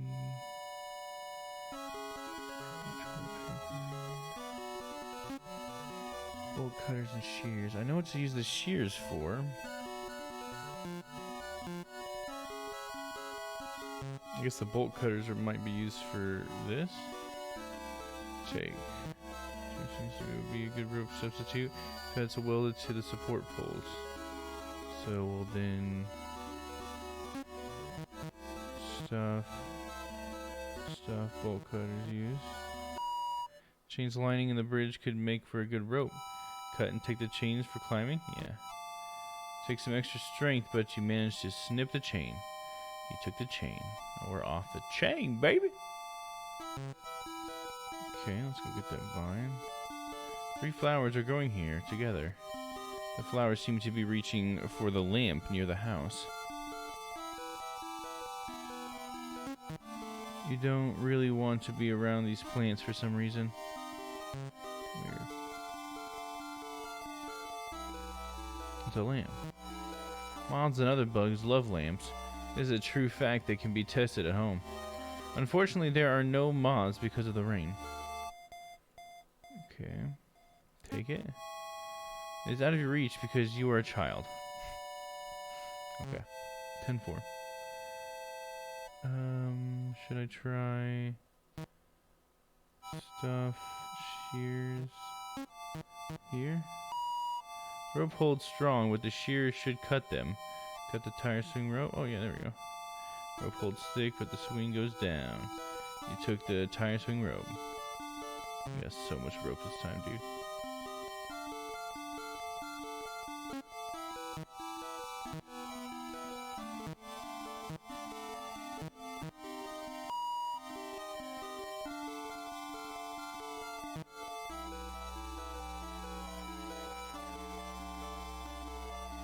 Okay, I'm thinking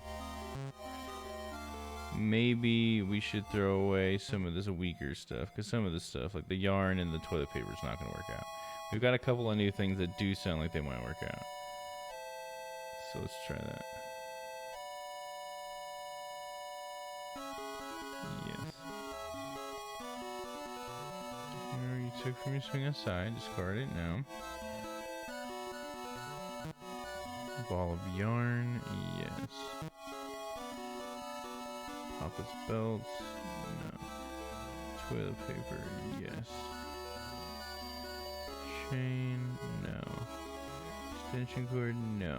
Okay. See how far we can get this time.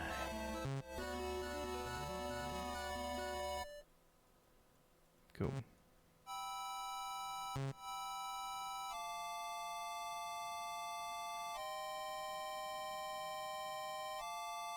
Five pieces of possible rope. Let's do it. Yes. And down.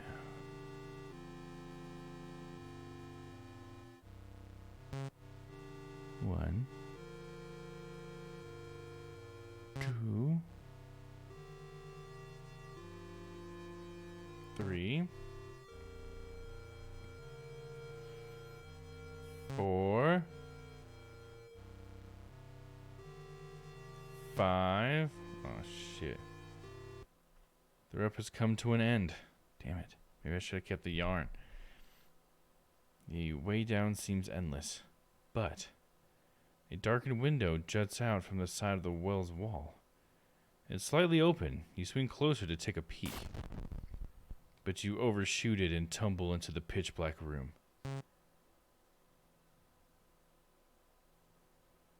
It seems like you landed on something soft. Try to feel around to get a sense of your surroundings. What? Lily? Papa! Where? I thought... Shh, it's okay, Lily. You just had a bad dream. No! You went to work and there was a voice. A voice? What kind of voice? It came from the well. Oh, the well? I hope you didn't go near it. The voice sounded like she was in trouble. I wanted to save her. Now, Lily. Even in a dream, you need to remember what Papa tells you. But you weren't there. Lily. Good girls listen to Papa even when he isn't home. Especially when you hear voices from outside. That's how bad little girls get kidnapped or eaten. Will you remember that, Lily? Yes, Papa. Will you? Will you remember it down in your soul? Yes, Papa. Good girl. Good night, Lily. Good night, Papa. Under Papa's watch, you quietly go to sleep. His words ring through your head as you lose consciousness. His words ring through your head as you lose consciousness. His words ring through your head as you lose consciousness. Oh fuck, dude, what the fuck? His words ring through...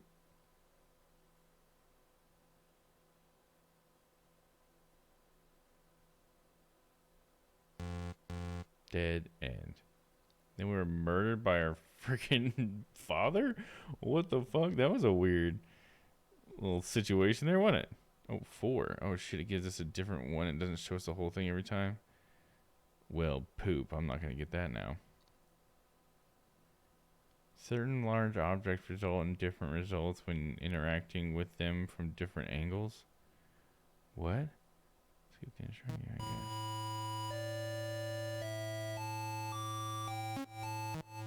Can I take anything from my bed? You remember the movie that Papa brought back one weekend where prisoners use sheets to escape from prison? Take the sheets as rope? Yes. Taking the sheets, dude. Okay, we're gonna take everything this time. Take.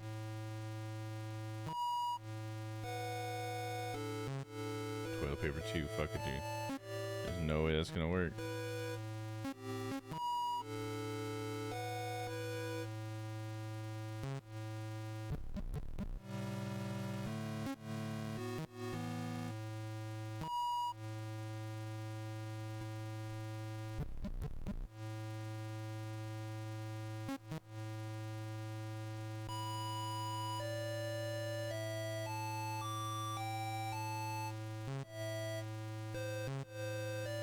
Okay, then there was the key to the shed. We're gonna need that.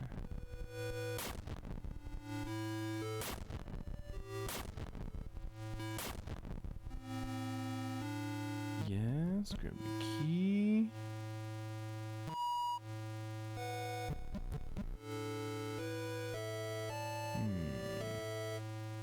trying to think if we could use any items on those, but it doesn't really seem like we could. Okay, let's go this way. We have blue flowers. 5 flowers are growing here together. It looks like someone crushed the flowers at some point. You don't really want to be around this plant for some reason.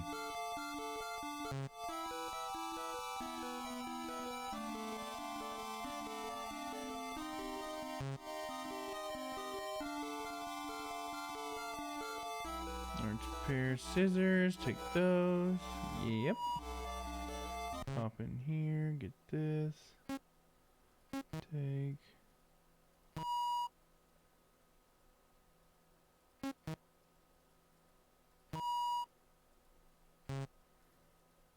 Okay.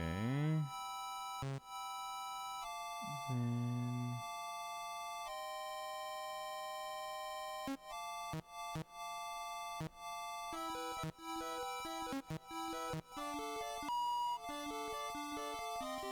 Yeah, go ahead and use that.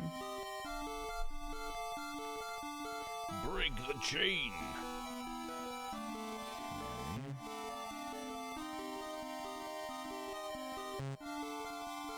Should I even take all the other vines too? I've only ever taken one of the vines.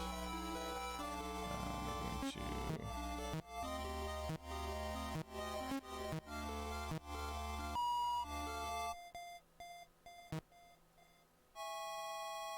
Got tire swing rope.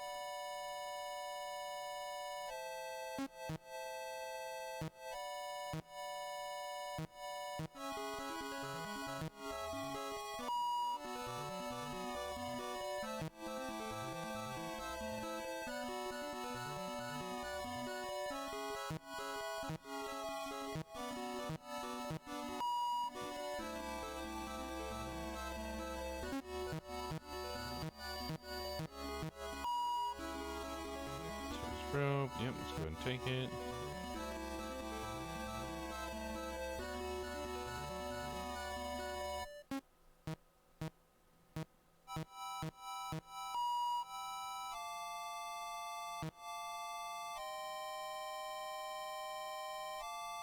There we go. Even more stuff, and we don't need anything from below. I think we're good to try it again.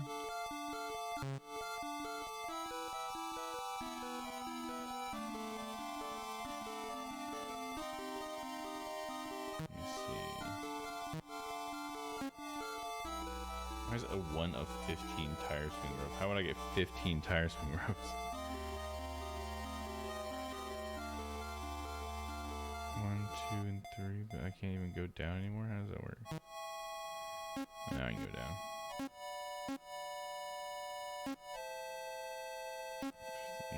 8. Oh, I can only have 15 altogether. So I've gotten 10 out of the 15 different ropes. That's what it's saying. Okay. Let's try 10 ropes. There's 5 more though. Damn. Here we go. Uh-oh, it's gonna break. Your rope is creaking. Something is very wrong. Try the toilet paper, dude. Well, see you later, Lily. Huh. Someone made a spooky movie about a haunted well. A well that leads into an underground tunnel system like the catacombs. That could be something. I don't think I've ever heard of a movie like that. I think The Ring would be the closest, because didn't she come out of a well? Sell idea equals profit. There you go.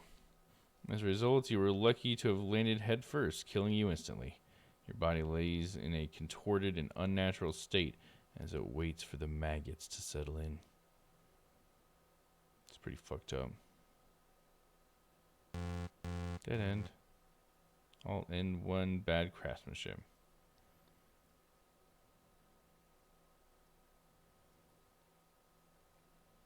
If bad rope material is picked up, it will be automatically be used when descending the well.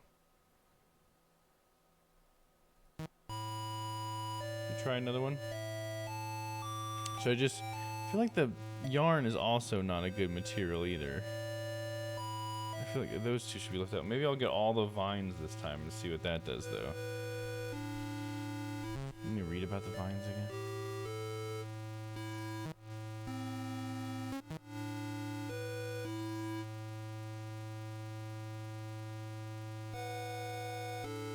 The overcast van vine. Vine can be identified by the bright purple suction cups like these. Okay, that's not even one that's outside.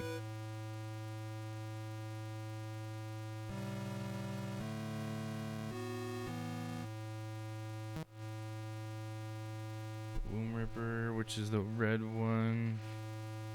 Ripper is only dangerous for those who eat the red berries. Touching or squashing the berries appears to be harmless. After being consumed, the berries will be bashed on the inside of the bodies and the plants.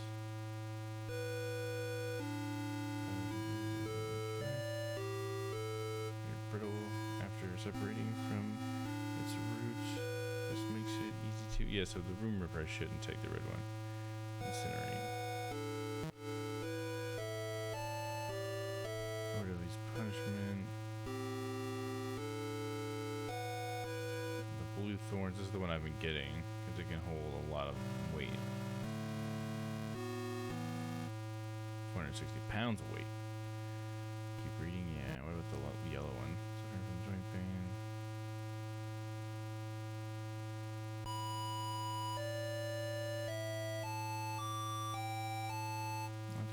Itself or pick up the flowers after being removed from where they originally planted.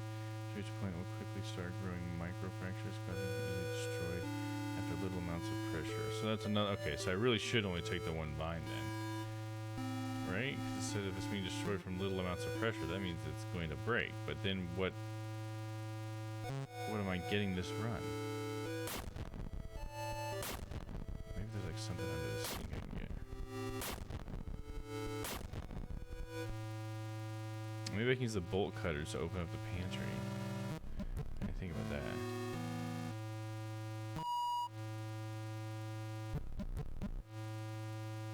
Kitchen sink. This kind of scenarios recommend taking everything but the kitchen sink for a reason. The stove. Try to pull out the stove with all your strength, but it seems like a 9-year-old child cannot lift a gas stove that was manufactured in 1975. Hasn't spooked me yet. Yeah, it's definitely not that scary. It's more just kind of like a spooky theme, you know, with the girl like dying and stuff. I guess if I was a kid, that would be more of a big deal to me because it shows it, you know, the girl like all mangled at the bottom. Because that is, you know, pretty fucked up.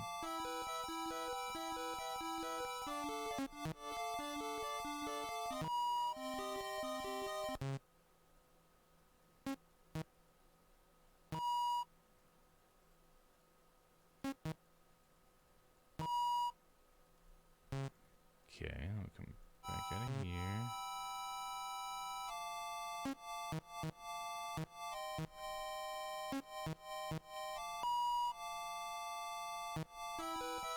Got the chain.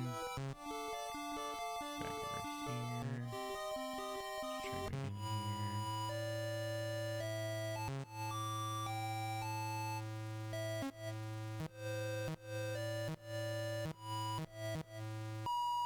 You really aren't allowed in the pantry.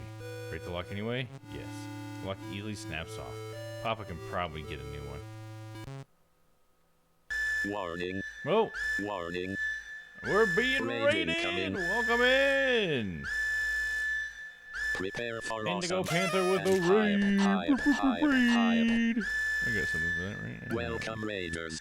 Did I have something recent? Nope. Nope. That's not on this one, apparently. Welcome in, everybody. We'll get some Bill Bandit for you. Where's that? Welcome in, Raiders. What were you playing, Panther? What do we got? Hyperdimension nipped open some more Neptunia. Nice. How's that going? Hopefully that's been going great. Hell yeah. What a powerful raid. It was 6. Welcome in, everyone. If you don't know me, I'm Dom Dynamite. There's a bit of a delay on the stream. It seems like I've been having some up and down internet connection issues, so I apologize for any delay. But we are playing random games on itch.io. Actually, the internet's been fine for like 30 minutes now. Sweet. But yeah. Oh, you finished it. Well, that's awesome. Let me give you another little confetti for that, huh? Yeah, how about a little... Well, not objection. That's not the one. I meant to do the Naruto run, but hey. I appreciate it. That's awesome that you finished it. How was the whole thing? Did you really like it? Seemed like it would be a pretty cool game. Very, a lot of stuff going on, I guess, anytime I was in there to watch it. I wasn't quite sure what was going on, but they're very cute anime girls, that's for sure. I can tell you that. Old Damo can attest to that. Right now we're playing a game called Lily's Well, to just catch you guys up on what we're doing. Lily is a little girl whose dad had to leave to go to work, and so she's kind of like at home alone. But there's this well near her house, and she heard a voice at night like calling for her to help. And so she wants to help the person in the well. So the point of the game is to go through it and try to find all the rope you can that's as sturdy as you can find, to make a rope to save the person. And so we've gone through it a few times, and we keep finding new pieces of rope we can use, but we haven't quite made it to the bottom yet. But we've had some weird things happen every time we go down the well, so it's pretty interesting. It's an itch.io game, you know. It's a lot for sure, and a little creepy, yeah. Creepy, but it still has some cute anime girls in it. I love it. I like that. Yeah, I'm glad you had a good time with it. Got all the way through it, so must have been pretty good, huh? Let's see. A variety of canned foods are stacked on the pantry shelves. There are cans containing corn, sprouts, and peaches. It's corn. Sprouts are the devil's vegetable. Do I need food for any reason? Can I take it? Papa never taught you how to use a can opener, so you don't take the cans. What's this little guy? It's a large sealed bag of beef jerky. That sounds delicious.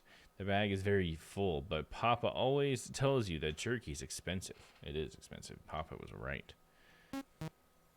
It's maybe a good treat while outside. Take a piece of jerky? Hell yeah. You took the jerky. Right, canned foods. There's all this shit on the floor. Can't get anything up there. So I got some jerky. What can I do with that? What would the jerky be used for? So I opened the pantry this time. That was new this run. But all we got was jerky? What do we use the jerky for? What else can I use these tools on? There's a sign.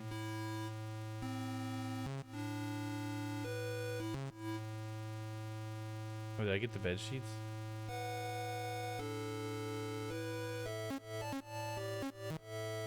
Yeah, take them sheets.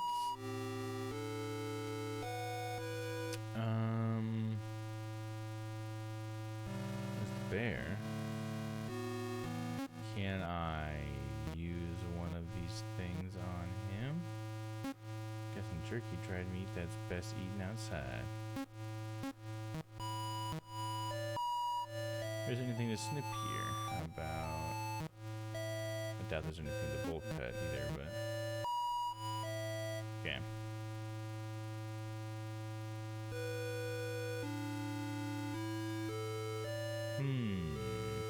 Back to the bathroom.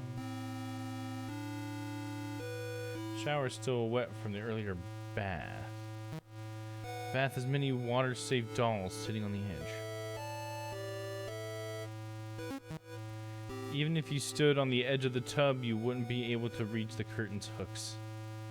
Trying too hard, as it would probably result in your cracking your head open on the side of the tub. You have no concept of what an ER is, so you'd be out of luck if that happened. Okay.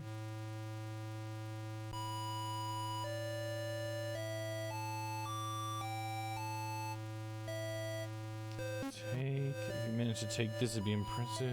Okay.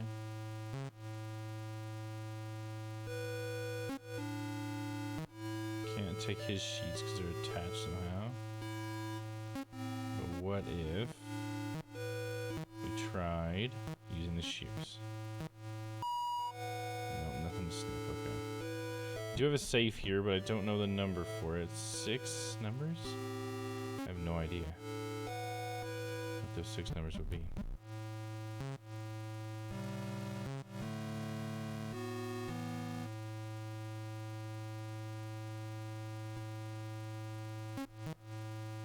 Well, you can't take the couch. You can see if you can take something from underneath it. Look and see if there's anything good to take. Yeah, let's check. Nothing there but dust bunnies. Damn. Fuck. Come on, dog.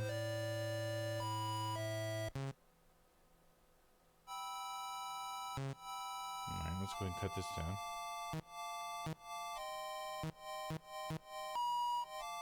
I'm kind of sleepy now, though, so I'm going to grab something to eat and lurk for a bit. Sounds good. You have a good night. Get yourself something good to eat. I totally understand.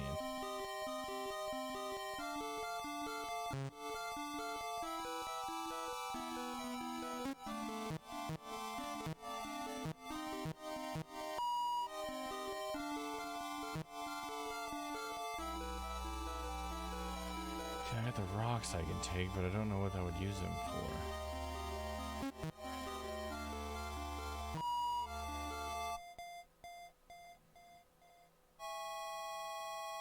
That would only slow me down. Alright, I guess we'll try with everything we got again. Do we have anything extra this time? The sheets?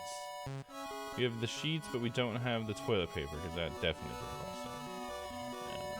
I guess we'll try it. This will probably be the last one we try.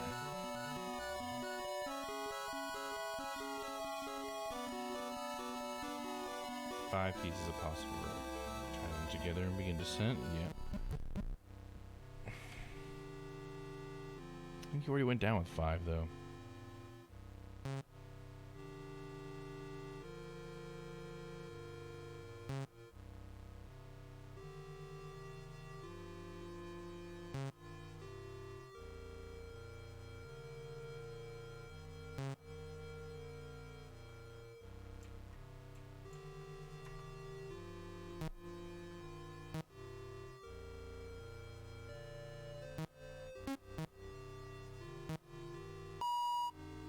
When to put the rock down, you should at least put it in the general area you found it in.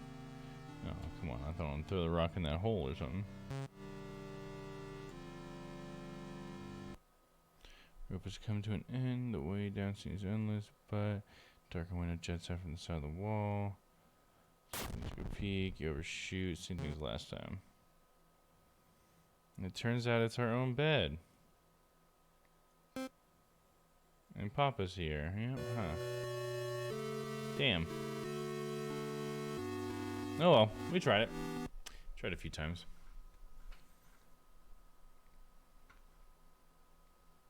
Spoilers. Oh, they got a video of it.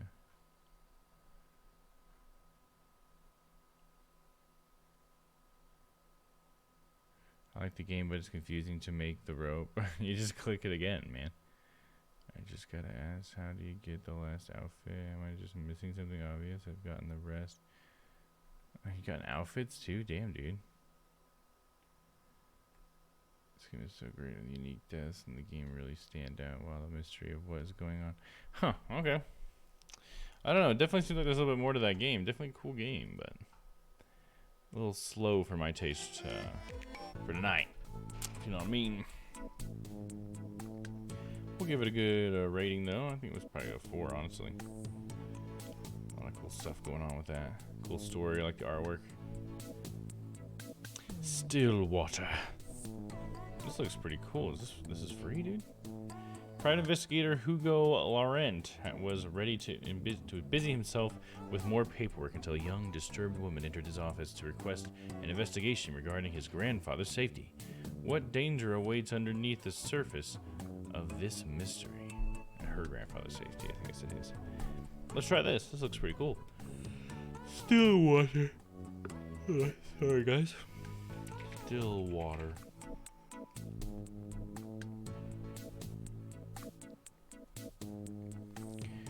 Bim, bim, bim, bim, bim, bim, bim, bim, bim. All right. Yep, our internet has recovered. As of what time did it finally recover? At the same time, so it was a 24-hour period, right as like pretty close to the 24-hour mark of my internet being shitty. It finally came back. What's up with that, dude? Holy crap, we got so many people hanging out with us. Welcome, everybody. I'm glad you're here. Hope you guys are enjoying the weird, shitty games. And thanks again for that raid, Panther. I really appreciate that. Let's launch this shit. Stillwater. Let's see what this is all about. Alright, this music is not spooky at all. Come on, Amori. Start. Stillwater. Start again. This is a work of fiction. The resemblance to any real-life people is purely coincidental. This game contains depictions of horror, mature themes, violence, and strong language. Viewer discretion is advised. I'm sorry, but I can't stay here anymore, Nina. I feel like I'm going crazy. Calm down. If we can just talk it out. So many strange things keep happening after another. Every day there's this damn dripping sound. I thought it was just something leaking at first, but I check every faucet, every ceiling, every pipeline, and still I hear it everywhere, constantly echoing in my ears. Oh, but the water. I find random pools of water just appear out of nowhere, just like the dripping. But it's at night. It's at night when it comes. I don't think it's my paranoia, but I swear I could hear footsteps walking around the hallways, walking on pools of water. They walk, and they walk. Upstairs, then downstairs, and upstairs and downstairs, and upstairs and downstairs, and upstairs and downstairs. And it goes on and on and on and on like that. But somehow, it does come to an end. And it ends, all in front of your grandfather's room. I know that this is a lot, but you have to believe me. No matter how many times I clean, it just won't end. I can't stay here any longer. I'm sorry, Nina. It's okay. I understand. Thank you for taking care of my grandfather. Nina, please listen to me. I don't know what's happening around here, but...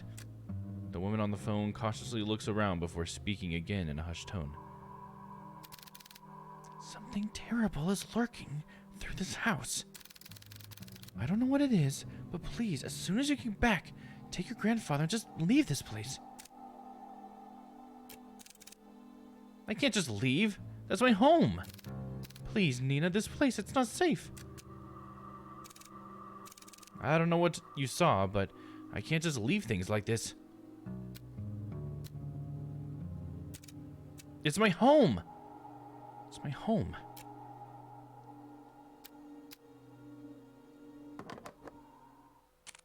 Dinner, 7 a.m. Diner, sorry. Amid a foggy morning, there sits a man by the corner of a booth. He drinks black coffee and, depending on his mood, occasionally orders a donut. And today, it was just black coffee. Ugh. I swear I've never seen that amount of paperwork in my life. Freaking mountain worth of it. You're a valuable member of our team, Hugo. My foot. I'm starting to believe that I was bamboozled into joining their agency. Hugo Laurent, age 30, takes a good look at his cup of joe and chugs it all down in one sitting. He then continues to grumble to himself about last night's grueling work at the office.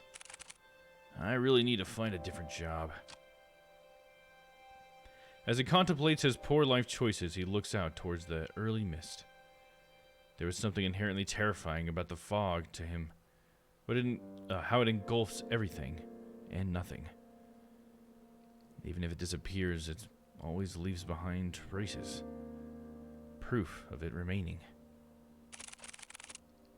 Even in a quaint little town like this, I can't even run from my fate, I guess. Hugo finally stares at the compiled newspaper clippings he put together.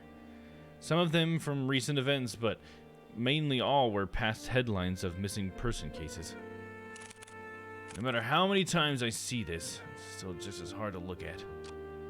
Fixating case after case, he can't help but remind himself that there is a reason for all of this. An all too personal reason. Seeing strange things come with a price. In the end, I'm the one doing this to myself. Sounds rough, mind if I join? An annoyingly familiar voice interrupts his train of thought. He slowly looks up to see the one responsible, although reluctantly. Ah, good morning, Hugo. Hugo scowls and turns away from him. He then gathers the files and shoves it back into the binder. Meanwhile, the tall man makes this takes the initiative and sits at the opposite end of the booth. He greets the waitress passing by and orders himself the hefty body breakfast special with an extra plate. As usual, the waitress is happy to oblige and goes back to the counter to relay this order. The man then looks back at Hugo. He sees the empty cup and the now jumbled newspaper clippings. All the while, Hugo is trying to ignore him. You really should eat something with that black coffee. Not ordering any donuts today? I'm fine, Noah. I'm just not in the mood, okay? Not even a little? There is a momentary silence between them before Noah disturbs it once more. Well, too bad for you. I ordered a big breakfast for the two of us. Two? As if the world would grace Noah with an even more perfect punchline, the food arrives. Why the hell did you order for the two of us? Just eat what you want to eat. Don't worry about me. Wow, this looks so delicious, right, Hugo? Are you even listening to me? Come on, we both know that if you don't eat now... Come on, we both know if you don't eat now, who knows when you will be... When you will and... who knows when you will, and I'm not about to let you faint again. For some reason, I wanted a comma there. So, open wide. Noah DeLeon, age 27, and natural-born charmer, is just as equally persuasive as he is threatening. With a pensive look, Hugo finally gives in and eats the generous spoonful without further complaints. It's good. Right? Good food will always help cheer you up. Damn him. I got swept away again. Oh, by the way, the chief will be out for a business trip. She mentioned it will be for a couple of days. When did she tell you this? I didn't hear anything about it. Yesterday, I think. Yesterday? She told me to sort out the cabinets yesterday. She didn't mention anything about a business trip. I guess it was a pretty sudden one. Well, I mean, she did tell me to tell you. And lucky me, I know where you go every morning. You know what? I'm not surprised anymore. Well, what do you want to do? We technically have the day off. I'm gonna head back to the office. There's a couple of boxes I didn't get a chance to sort out. In that case, I'll come with you. Why? You could just rest for the day. And pass up this opportunity to get to know you better? Quit it. After their enlightening banter, the two of them finish their breakfast, pay for their meals, and head to Hugo's car. As Noah opens the door to the passenger seat, he notices a bloodhound sleeping inside. The dog stirs at the sound of the car opening and lazily stares at Noah. I'm sorry, big guy. He then closes the door while trying not to make too much noise to disrupt its occupant. Colby. At the sound of his name, his heavy-lidded eyes slowly peek to see who calls for him. It is his one and only partner, his human. As if finally realizing who he or where he is, the old bloodhound stirs up from his sleep, pounces at Hugo, and proceeds to wag his tail uncontrollably. Bark! Good morning again, Colby. Have a nice nap. Colby, 8 years old, Hugo's most faithful and loving partner in crime. has the biggest tendency to just sleep all over the place. Noah, who is witnessing all of this from the back seat, chuckles to himself. He is amazed and slightly defeated at Hugo's sudden surge of energy. Ha! It doesn't matter how many times I try. When it comes to boosting up his mood, no one can beat Colby. Agency, 7:50 a.m. The three headed back to the office. Hell yeah. The space just as same as Hugo left it. Stella says, hell yeah. You liking this game? It's pretty well written. I like it so far. It's been nice to read. Hell yeah. Oh, there's another one. We almost got the combo. Combo wombo, huh? Anybody else gonna get us that hell yeah combo? One more. 8 is old for a bloodhound. They're getting up there. The three headed back to the office. The space just as the same as Hugo left it. A decent, organized mess. To his credit for the amount of boxes he painstakingly went through, he believes he did a fair job. Albeit it could have been better. Wow, you really outdid yourself, Hugo. It looks less crowded. Ah, shut it, will ya? I said I was gonna get to it. Thanks, boy. My mom's Dalmatian was 14. Ooh, that's an old pup right there. Before Hugo could continue to give deserved head pats, he noticed something. Or someone.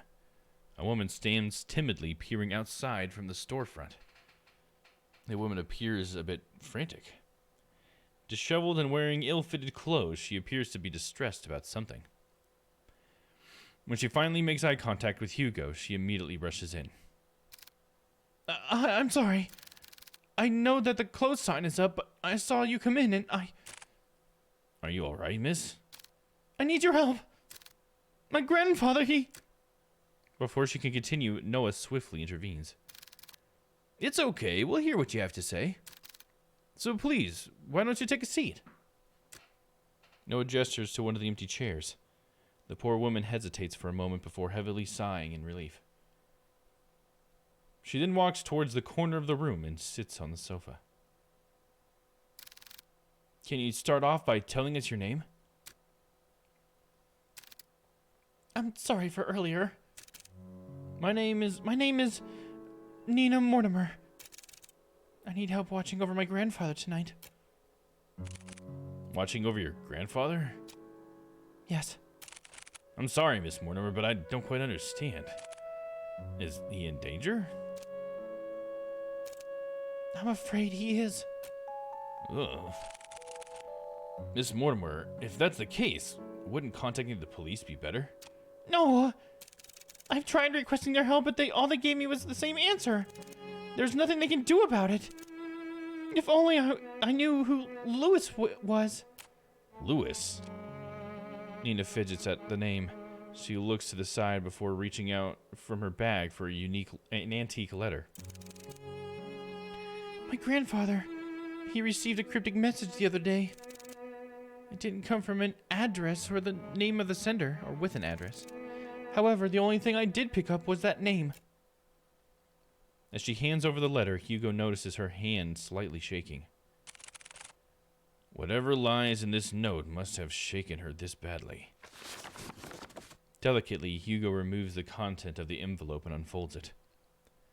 At first glance, it seems like any normal written message.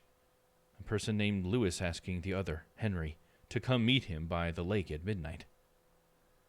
Needing to share something important with him. However, what's eerily striking about this letter is not the message itself. Rather, at the bottom of the page, a sentence far more disturbing is written. I'm coming for you, Henry. Were there any other letters like this? Yes, a few of them. I thought it was a sick joke at first, but this one is different. Up until now, I've never heard of anyone by that name. Not a relative or family friend. But they clearly know who my grandfather is. If I don't do something about this, I'll lose him too. Just by uttering the words alone, Nina breaks down. Hiding away her tear-streaked face, she begins to quietly sob to herself. As an act of comfort, Colby sits closely to Nina while Noah fetches tissues for her. Hugo, on the other hand, is puzzled. This very well could have been a prank, but she seems concerned, but she seems certain. This should probably be in her voice stuff, right? They don't mark it out like Phoenix Wright does. This very well could have been a prank, but she seems certain. Certain that whoever or whatever this Lewis person is, they're coming. Do you want more tissues? I'll do it. I'll take on your case. For a moment, silence fills the room. Only stares are directed at Hugo until Nina finally stands up and walks towards him. You'll take it? Hugo simply nods. Thank you, thank you. You don't know how much this means to me. We're glad to help, miss. Nina's fine. Well, Nina, we'll do our best. Nina slightly smiles at Hugo before reaching into her bag once more and taking out a note. This is my address. I'll be sure to greet you once you get there, Detective. She politely bows once more before heading to her car and drives back home. Once out of sight, Hugo turns to look at his cluttered desk. Still messy, but presentable. I guess I'll have to sort out these, I guess I'll have to sort these out later again. Car, 5:30 p.m. From the ongoing downpour to the quiet hums of the car, they sit in silence.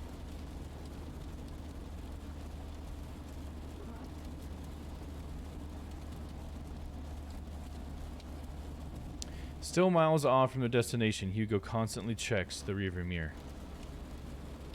Noah usually chats his ear off by now, still completely still. Or sits completely still. He looks out to the passing streetlights, reserved and distant.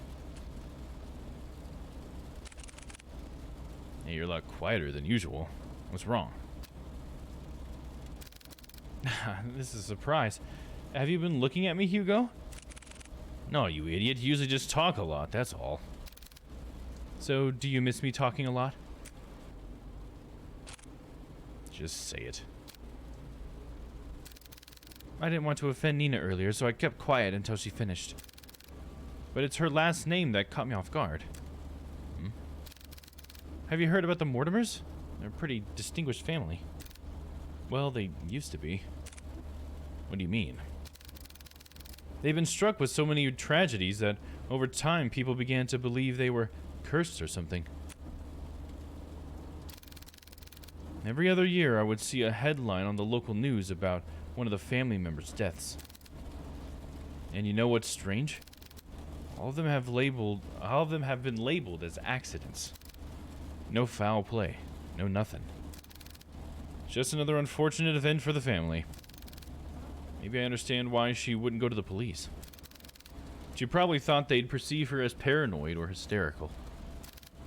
Or worse, crazy.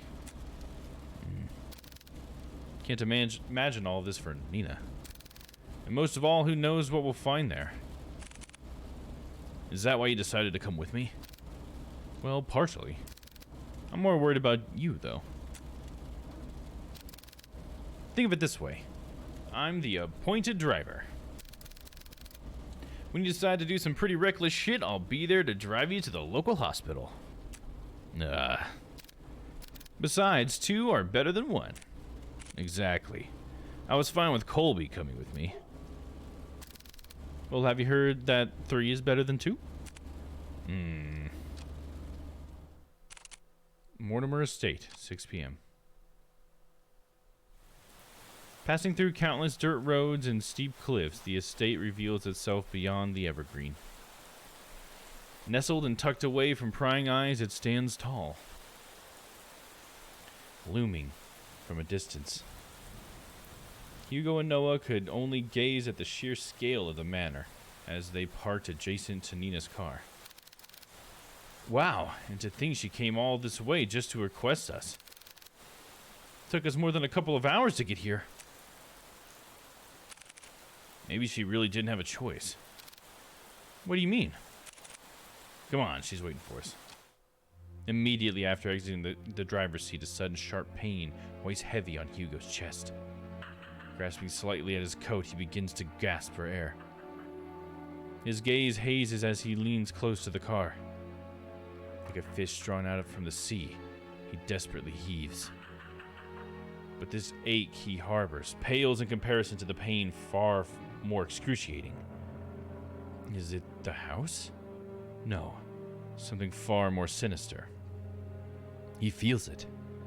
Someone is watching him. A piercing gaze fixed on him, like leering at a bug and waiting to strike. I'll never forgive you. What the hell? Oh, this is in his head. Damn it already? I need to hurry or else. Hey, are you alright? Noah calls out to him, snapping him out of his fixated trance. Colby nudges his head against Hugo, whining with concern over his partner's well-being. Did you hear that just now? Hear what? That voice. It was so close to my ear, Is everything alright? Oh, I'm fine, don't mind me. I'm just a bit winded out from the trip, that's all. I'd be happy to make you coffee at the very least. If it's no trouble. No, not at all. It's the least I can do. Once again, this subtle uneasiness from Nina surfaces. But before Hugo could get a chance to look further into it, she walked off towards the front porch without saying another word. Are you sure you're alright? You sounded like you were choking earlier. I said I'm fine. Besides, we're already here. We can't back out now. Listen to me, I think you should... Noah abruptly cuts his lecture short as he notices Nina stopping by the front door. She stands there silently as if contemplating something. I know this may sound rude, but I didn't get a chance to know your names. Well, you were pretty out of it when you walked in. I'm really sorry about that. No worries. This is Detective Hugo Laurent. His assistant, Colby. And I'm his second assistant, Noah DeLeon. Seems so surreal. Just like a cartoon. Nina meekly smiles before turning away from them. I haven't been quite honest with you, Detective Laurent. Huh? Just like before, as if carefully choosing her next words, she decides that in this situation, words are not enough. You'll see for yourselves what I mean. And with that, Nina enters the house, leaving the three to follow behind. Hugo is about to enter through the foyer, and he feels a tug on his arm. Don't forget what I told you. If something happens, let me know right away. You'll be the first to know. And with that, Noah releases his grip on Hugo. They proceed to head in, not knowing what awaits from beyond the door. Alright, I'm going to use that as like a little stopper point to go upstairs, and I'm going to grab myself something to drink and maybe a little banana as a snack. And yeah, and we'll be right back. We've been going pretty well for a little while, so I'm really happy about that. But yeah, we will definitely be back here in just a moment, guys, so please don't go away. We got more of this pretty interesting story. Little snacky Monday. snack, exactly, Crispy.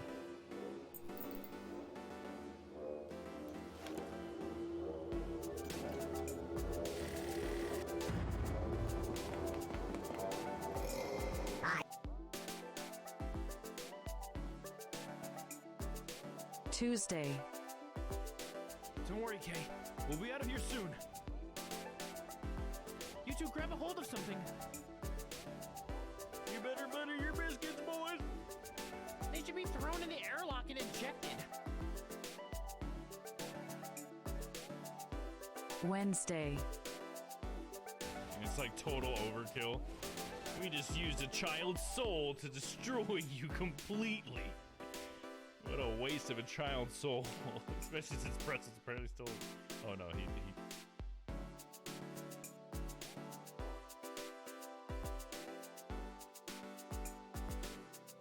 Thursday. There it is.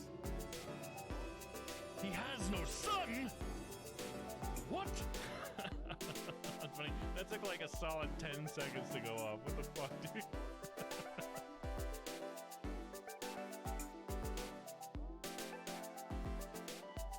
Friday. Oh shit, dude. Oh, come on, man. What, you just gonna keep me knocked out the whole time, dude? Alright, there we go. At least he broke it. What was that, a fucking 2x4 or a baguette? I mean...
And we're back. Thanks for sticking around, everybody who's still here. We appreciate that. Got myself a little nanner here. Banana. Ooh, banana. Welcome, snack. Hell yeah. Are you calling me a snack? Thank you.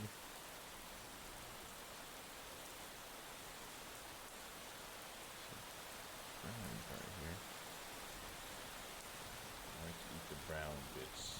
Let's pull that bit off. There you go. Oh. Thank you. Time to feed. Okay, we're good. You can eat that.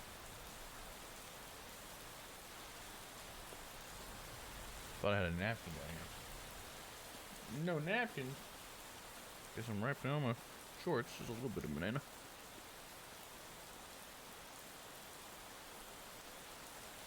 Bonito flakes on banana. I don't know what are bonito flakes. Never heard of that. Thank you, Stella, for the welcome back.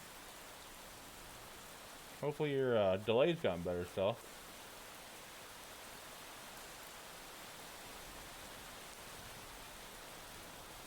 You ever see a floating head eat a banana?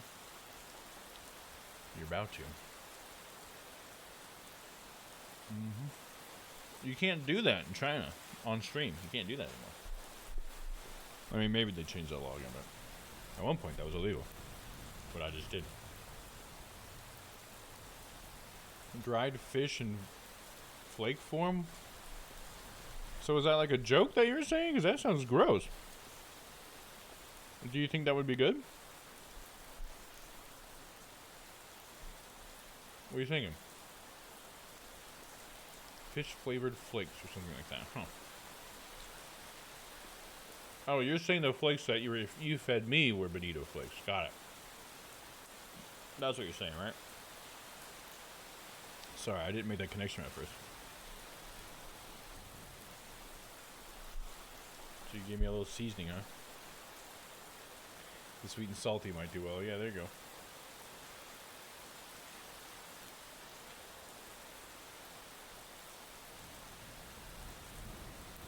And we finished it here in Nanner, and we'll continue. This has been a pretty cool game so far. For a free itch.io game, like the artwork's good, the writing's good. Sweet and fishy, hell yeah. Hey, banana fish, there you go. It all came around.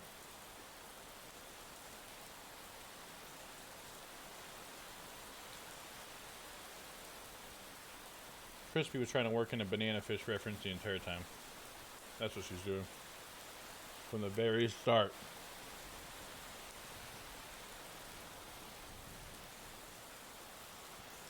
We're almost done.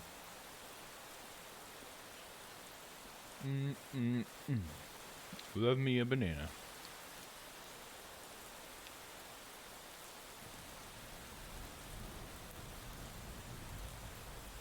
I'm always looking for an opportunity to mention banana fish. Hell yeah. What is banana fish?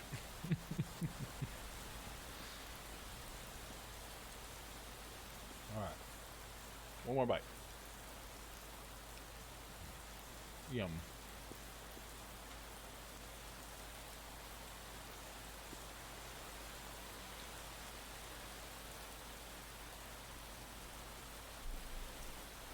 Alright.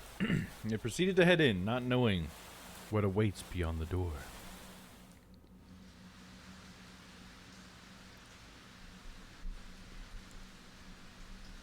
If I told you what banana fish was, that'd be a spoiler for the show. Yeah, because the whole point is figuring out what banana fish is. That's where the mystery comes from. Greeted with a brightly lit hallway, Hugo notes that the interior is just as grand. Adorned with floral accents and antique paintings, it exudes an elegant charm found only in as resplendent homes such as this. However, Hugo notices something even more distinct in the splendor. This house is much more terrifying inside than out. Please come this way. Bracing themselves, they enter the dimly lit drawing room. At first glance, Hugo could not discern the silhouette situated at the far corner. However, on closer inspection, he now understands the reason for all of Nina's unsettling vagueness. Grandfather, we have guests. Sitting on the armchair is a young man. He is dressed in a white collared down dress shirt, tucked in with black slacks and black penny loafers. Staring only at the window, the young man sits there dazed with little acknowledgement of people around him. Still, motionless, like a doll. Grandpa, these are the people I spoke of. This is Detective Laurent and his two assistants, Colby and Noah. They're going to help us. Even after introducing them to the head of the Mortimer estate, Hugo and Noah could not help but feel unnerved. The man before them is supposed to be frail and older than any of them. And yet, here he remains, forever unchanging.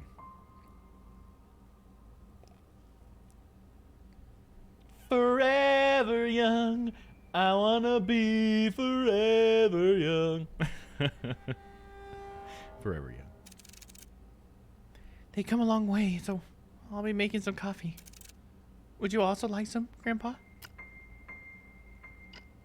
The young man still does not reply back, never glancing at Nina or anyone else in the room, only fixed on the rain. I'll be sure to make a cup for you, too. She then timidly gestures to Hugo and Noah back to the foyer. Bearing more questions, the two follow Nina outside. But before they leave the drawing room, Hugo takes one last look at the young man. There is an all too familiar air about Henry Mortimer. His eyes, they're similar to his own. Whatever he must be longing for, Hugo knows it will not end well. Nina, that man. Yes, he's my grandfather. The one I asked you all to watch over. I know this is hard to believe, but... Nina draws something out from her pocket. It's an antique picture of a young man with slicked back hair wearing a luxurious suit. He appears to be poised and refined. A complete contrast to the current Henry Mortimer. This isn't much of a go-by, but I swear he's the same person. Then why does he look so young? It happened a few nights ago. I was on my way to get a cup of tea when I heard a loud thud coming from my grandfather's room. I was worried that something fell over, so I went to go check. When I opened the door, I found him collapsed on the ground. I rushed to help him, but when I did, he looked so different. So many things were rushing into my head, and yet he felt so familiar to me. He wore the same clothes that my grandpa wore that night. And his face, I recognized his face. He just looked younger. That was also the same night I found that letter. It was next to him, already opened. I'm sorry again for all this.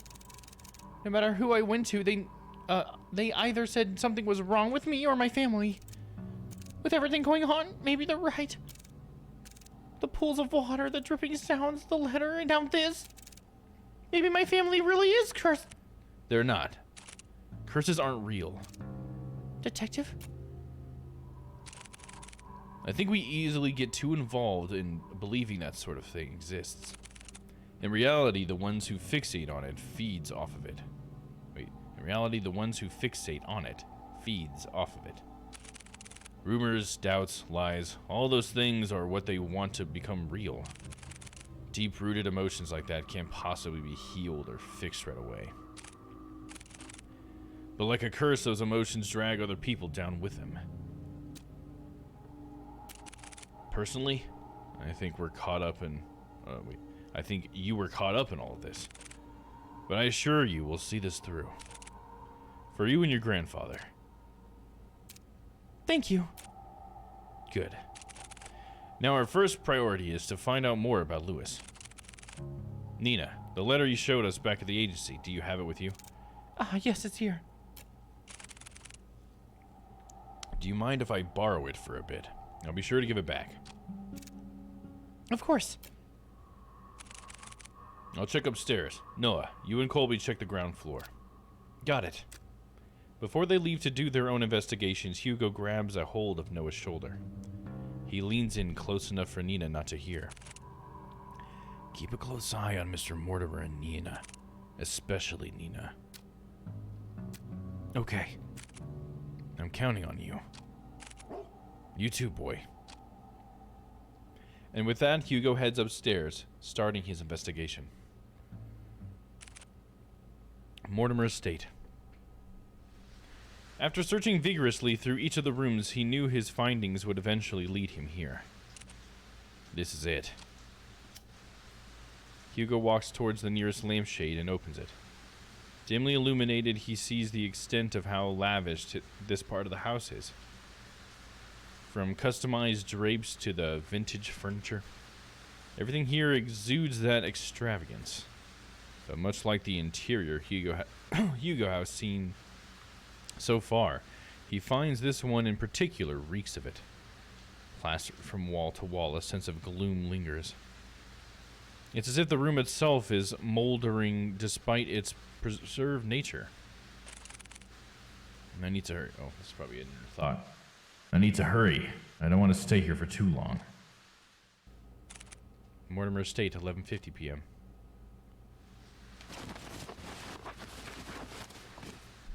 He searches and searches, still with no sign of anything.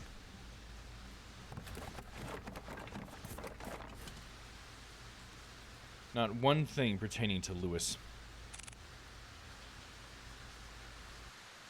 Damn it, nothing? As if he cleared out everything, just blank everywhere. No, it has to be here. I'm just missing something. He ponders again before remembering the letter. This is the only proof Lewis exists so far. I'll try to read it again. Maybe I overlooked it. As he takes the letter out from the envelope, he notices a change within. Bearing no foreboding thread at the bottom of the page, it looks just like a regular letter. What the? If you can't come, then I understand. It's pretty dreary after all. But if I could ask one last favor of you, could you keep my locket?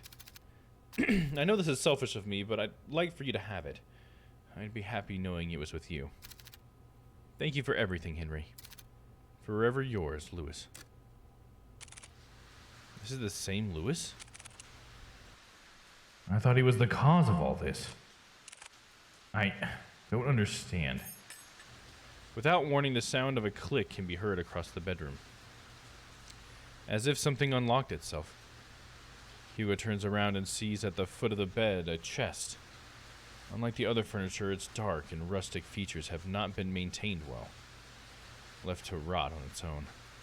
Preparing himself, he opens the chest. Inside, scrambled together, are bunches of notebooks and small trinkets. Hugo continues to rummage through when he stumbles across an old newspaper article. Young man found dead by the lake.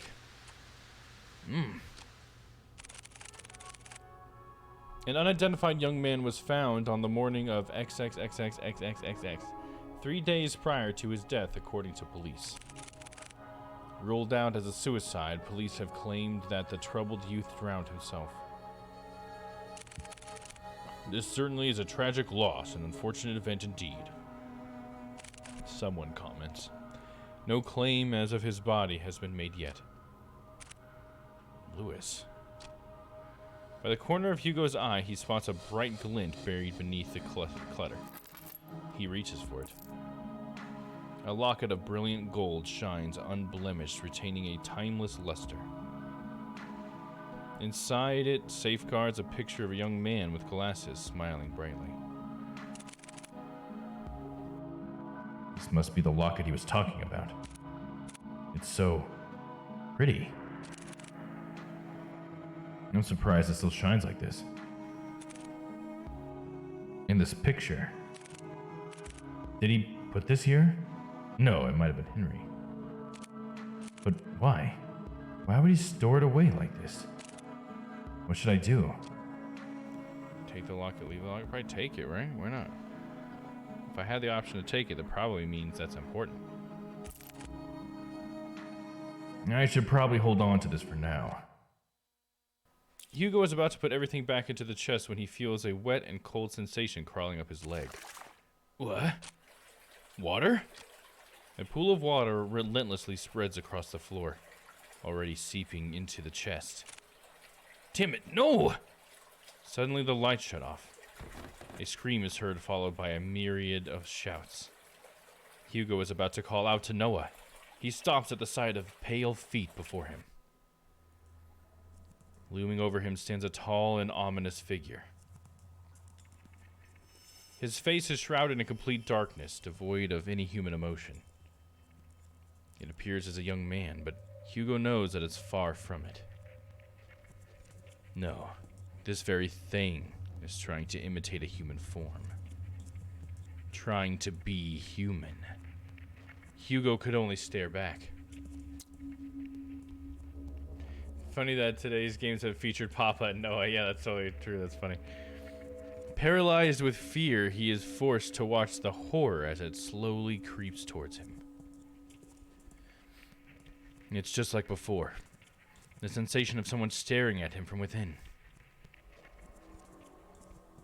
But this time, it's drawing nearer. Itching ever so closely, inching. The words to call out to Colby and Noah fail to reach out. Lodged in his throat, he struggles in pain. With his breathing shallow, he tries to force his body to move. And then it stops. Looking down at Hugo, filled with nothing but malice and contempt, it speaks.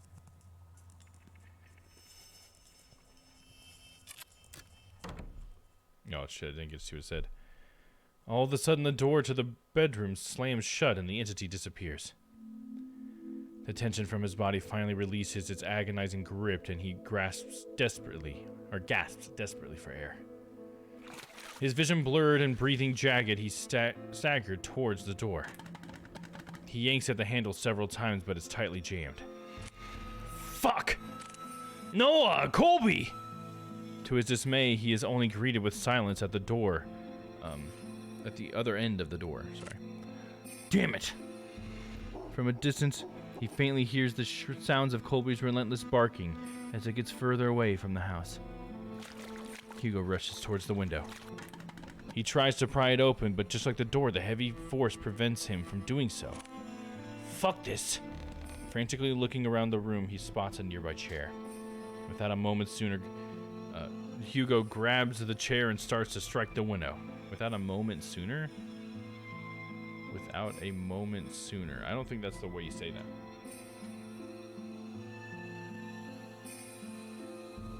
Maybe without a second thought or something? Or I don't know. Without hesitating? Bit by bit, the window cracks get larger with each blow, splitting off smaller pieces. What the hell is the thing made of? Still trying to catch his breath, he musters all the strength he has left for a final blow. Damn you, just break already! Clearing out the remaining glass shards, Hugo peers his head out to see any railing he can grab hold of. However, he discovers instead that the wall adjacent is covered in ivy. Despite how heavy the rain was drastically become, he reaches out for it, grabbing a handful of the vines. Carefully climbs out the window, gripping tightly and making sure he doesn't lose his footing. Yet to his luck, the path of vines he clutches start to tear away from the wall. Out of desperation, he struggles to find his grip on another, but fails when his hand slips out of reach. Shit! Clamoring wildly as he loses grip on the ivy, he lands down onto a thicket of bushes. Air forced out of him, he heaves uncontrollably, trying to even out his breathing. But even that is laborious. An immense pain spreads across only his back, but his entire body. Or not only his back, sorry, his entire body. God, I'm getting too old for this. Although his body screams out in pain, he forces himself up. There's still time. I can do this. I have to do this. With staggering feet and haggard breathing, he makes his way to the place where it all started. To the lake, where this tragedy starts and ends. Mortimer State, 12:01 a.m. Finally entering through the park, Hugo calls out to Colby and Noah. Colby! Noah! Where are you? He hears faintly the sounds of barking and echoes of people yelling in the distance. He rushes towards the echoes, guiding him through the downpour. With his heart racing and blood rushing to his head, he finds his way to the lake. Drawing closer, he sees Nina giving chase to her grandfather. Unfortunately, she doesn't get too far as Noah stops her. Grandpa, stop! Grandpa! Let me go! My grandpa, he's... Nina, please, it's dangerous. You'll get hurt too. I don't care, I don't want to lose anyone anymore. It's at that instant Hugo trudges against the water, pursuing in Nina's stead. Hugo? No, don't! Pleas fall deaf onto his ears. Not even the whines and worried cries of his partner could make him turn back. Determined, he trudges further in. Nearing the deep end, he sees Henry Mortimer gazing directly at the abyss. He looks even more frail and disheveled, as if all the life had been drained from him, surrendering it all to the lake. Before Henry could lean in, Hugo reaches out and tugs at his arm. Mr. Mortimer, listen to me. Nothing is waiting for you down there, so please, come back to the shore with me. Motionless and unresponsive, he still stares deeply into the water. There are so many things we cannot afford to lose in our lives. And you're one of them. To Nina, you're all she has left. She needs you, Mr. Mortimer. Hugo felt it. A slight jolt from Henry's arm, as if he stirred by the mention of Nina. He slowly turns to face Hugo. Nina? However, just as cruel and violent as the storm, Henry jerks back, wrenching his arm away from Hugo's hold on him. All of this is my fault. If only I got to Lewis sooner, then none of this would have happened. Henry inches even closer to the edge. Lewis, I'm sorry. I should have. Should have what? Gone in his stead? Gone with him? You know that wouldn't resolve anything. Not for you or Lewis. I read what he wrote to you those years ago. He understood if you didn't want to come to see him. But the thing is, Mr. Mortimer, Lewis never thought anything less of you. The locket is proof of that. Lewis's locket. Yes, it's the symbol of his love for you. That's why you don't have to shoulder all the pain by yourself anymore. We can talk about it. About you and Lewis. All of it. Together. Hugo extends not only his hand to him, but a promise.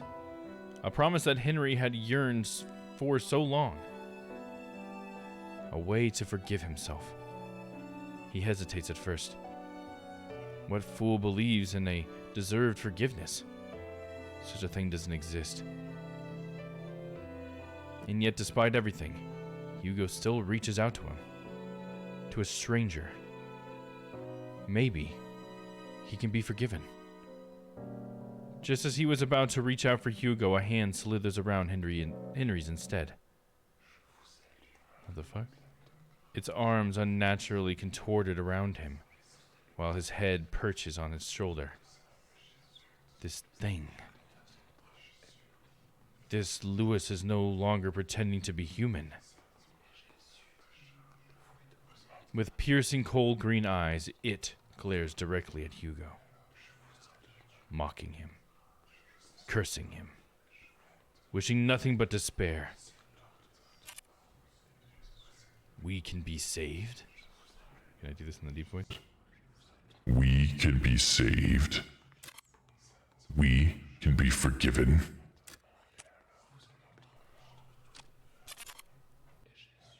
There is only one true way out of this. I will share with you the most happiest... Happiest of what? Before Hugo could reach out for Henry's hand or Dom could finish reading that, he disappears into the water. Mr. Mortimer! Without hearing the anguished cries and desperate pleas, Hugo dives after him. Into the abyss.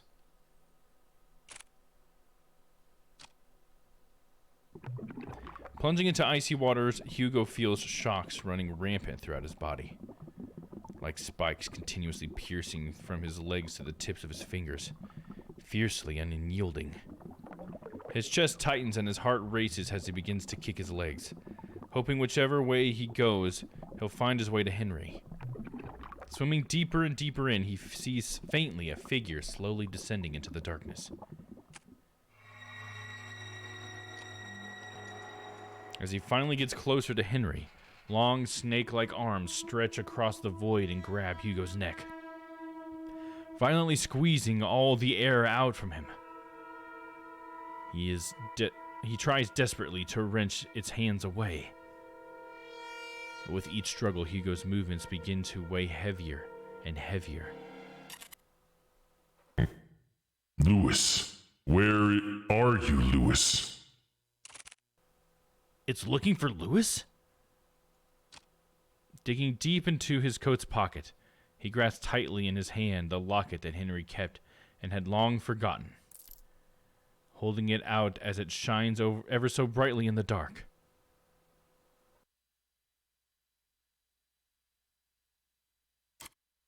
Ah, there you are. It releases its grip on Hugo and instead reaches out for the locket. Taking this as a chance, he drops the chain and kicks with all of his might to grab Henry's arm. With his heart burning and his body screaming, he swims desperately to the surface. Almost there. I just have to. As the lights from the surface begin to blur, Hugo makes one last attempt to reach for it. With his limbs worn out and his energy spent, this is all he can do. Before he loses his consciousness, he notices a figure swimming towards them, getting closer and closer. And then, everything fades to black. Drifting along with what feels like an endless sea, Hugo courses through wave after wave, not knowing where he's going or caring for that matter. All he knows is that he's very, very tired. How long has it been since he had a good night's rest? It's been too long. Maybe I should take that rest now. I'd like that so much. I agree. You deserve it, but not here. Huh? I'm sorry for startling you. I just wanted to see you before I go. Lewis.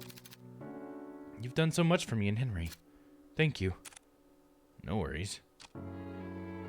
From a far-off distance, a voice cries out to him, beckoning for him to come back. Well, I guess this is it. Take care, Hugo. Lake. With his eyes closed and his senses still returning, he feels the constant tugs and licks of a certain bloodhound, whining as he tries to wake up his partner. Hugo! He also hears another familiar voice, too annoyingly close for comfort. His eyes shot right open. He jerks up. Confused, Hugo looks around before he coughs up the remaining water in his lungs. Are you all right? Noah starts to pat his back while Colby continues to whine over Hugo. What happened? Where's Mr. Mortimer? He's safe. So is Nina. They're both okay. The police and the ambulance should be arriving soon. Thank goodness. Isn't there more you have to say to me? Instead of thank goodness? I swear you don't listen to a damn word I say. I'm sorry, Noah. Exhausted, he lets out a sigh. He then continues to pat Hugo's back aggressively when someone approaches them. Detective Laurent? Ah, Nina. There's someone I wanted you to meet. Behind her stands an elderly man. Frail in stature, he timidly looks to the side pensively as he ponders to himself.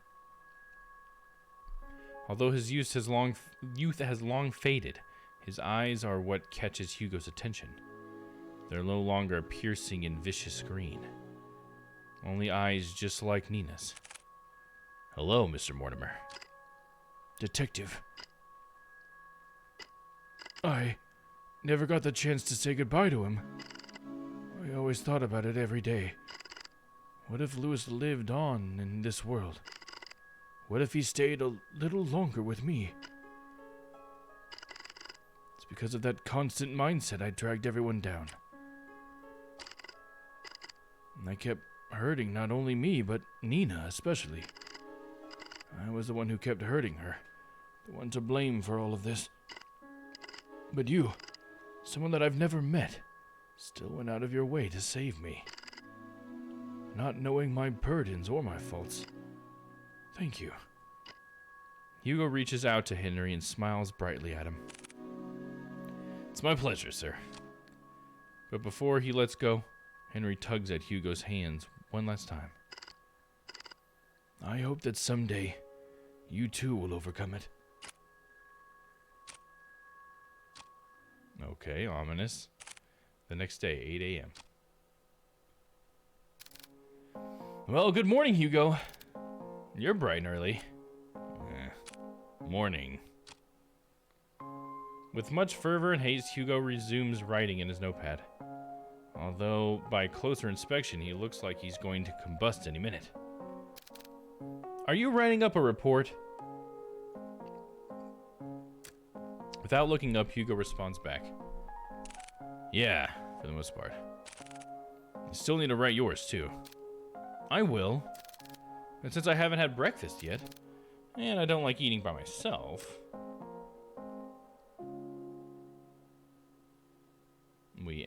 restarted. Let me guess. 2 is better than 1? Bingo! Wow, Hugo. You're really catching on. I'm so proud of you. Ah, shut it, will you? I swear, if only I hadn't fallen off from the goddamn window, maybe my report would have been shorter. Before Noah could begin to cut the bacon, he pauses at the mention of Hugo's report.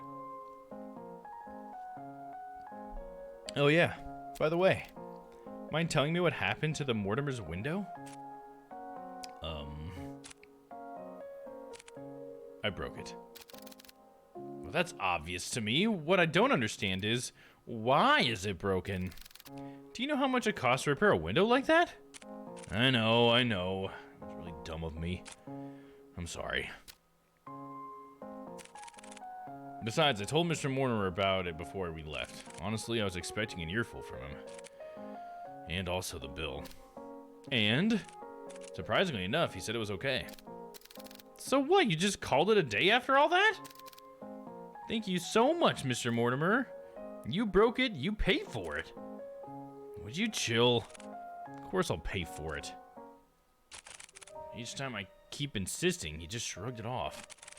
Said that we already went through a lot for them, so this was nothing in comparison. Nah. You know what? He's right. After all what we went through, I deserve at least a nap. Hugo puts down his pen and proceeds to head for the couch. Colby follows after him. Wait, what about a breakfast? I'll eat it later. It's nap time now.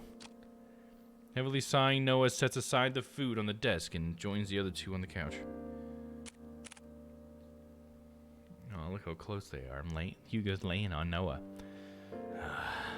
I'm getting old. I mean, you are old. Shut it. Colby whines, asking for head scratches. Sorry, boy. Silently, Hugo scratches the back of Colby's ears as he leans closer to Noah. You know, I'm glad you came along yesterday.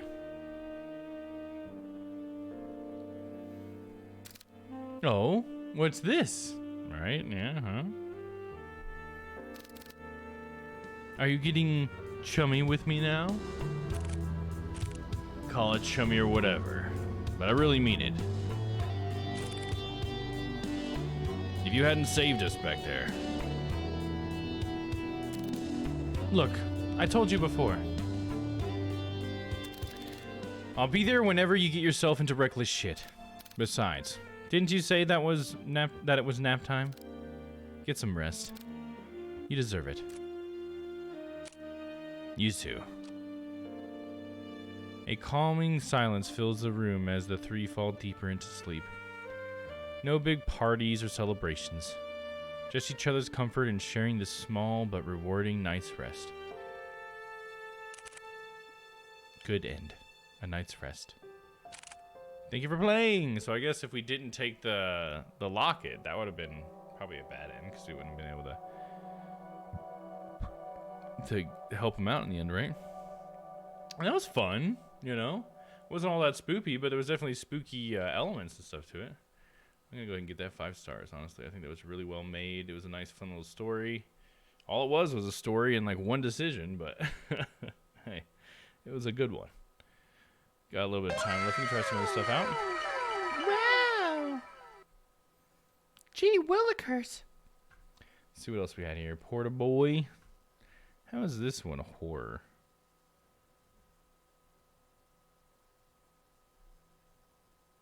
I don't know. Let's skip over this one. It doesn't really seem horror.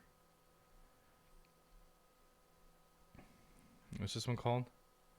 How to make a cup of tea. Hello, you know I could do with a cup of tea. Could you please make me one? Don't worry, I'll guide you through it. How is this going to be? Why is this come up in the horror category? A little bit spooky. Okay, someone said it's a little bit spooky. Let's find out what the fuck that means. Okay. It's got to be one of those games that like looks like it's one thing and then it's actually another. Oh my god, that's full screen. Oh my god. Oh my god. You're killing me here, dude. You're killing me, man. What if I went into like the DS setup mode? Is that acceptable? Let me see. Is that good enough? There you go, good enough.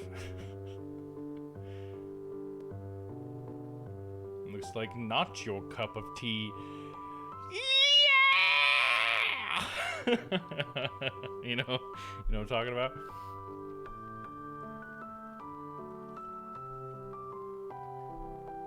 Hell yeah, Papa, good one. Got a cup here. They don't have any milk, Papa. It's supposed to be like a fridge. Seaside, hell yeah.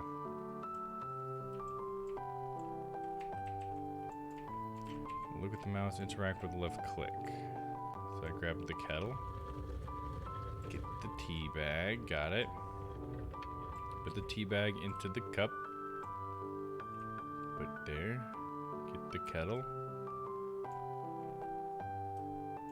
Pour water into the cup. Stir the tea.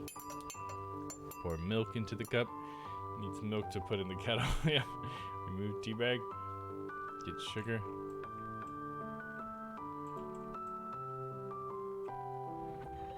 Get milk. Oh, there's the milk. It's good. Okay, we got some milk. Stir tea. Pick up tea. Leave with the tea.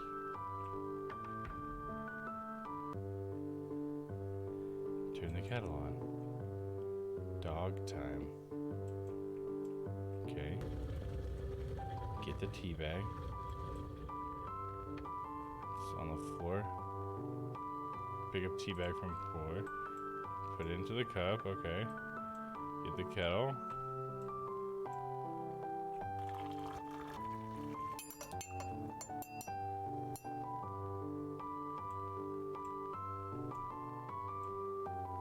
Is the sugar gonna be the dog food? Put sugar in tea, yep. Get milk. It's frozen. Pour milk in a cup. Stir it, okay. Leave with the tea. Interesting. Embrace the tea, sleep with the tea, give all worldly possessions to the tea. Yeah, there's definitely an escalation thing happening, isn't it? Oh, the fridge is now on the ceiling. Tea water. Get the tea bag. Oh, there's a whole pile of them. Pick up pile. Put the tea bag in there. Get the kettle. Pour the water into the cup. Stir it. Take the tea bag out. Get the sugar.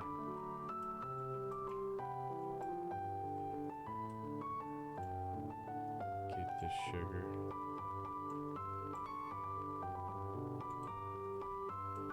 Get sugar. Where do I get sugar?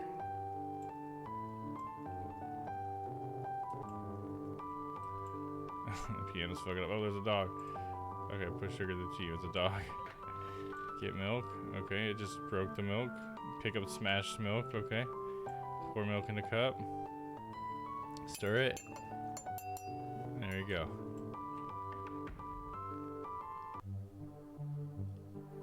Turn the kettle on. The little man with a kettle. Turn him on. The man begins to rumble. Tea bag. Oh.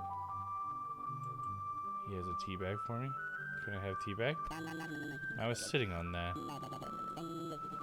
Put it into the cup. Get the kettle. Give me that. Pour it into it. Stir it. Remove tea bag. Get sugar. Need your head. I can eat sugar with both hands. I'm ambidextrose. Nice one. Ambidextrose. Milkman, thank you. I am Milkman. My milk is delicious. Oh, hell yeah. Okay.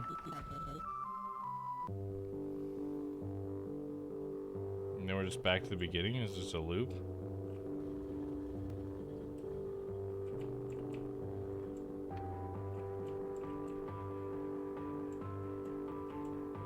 The music is like louder now. Stir the tea.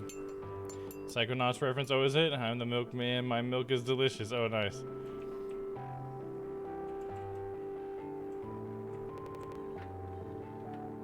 Whoa. It's turning into a realistic looking fridge with pictures of realistic looking things. Pick up the PNG of the milk.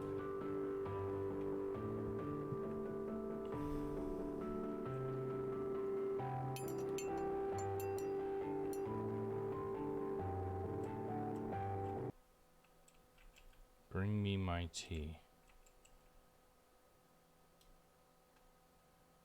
Okay.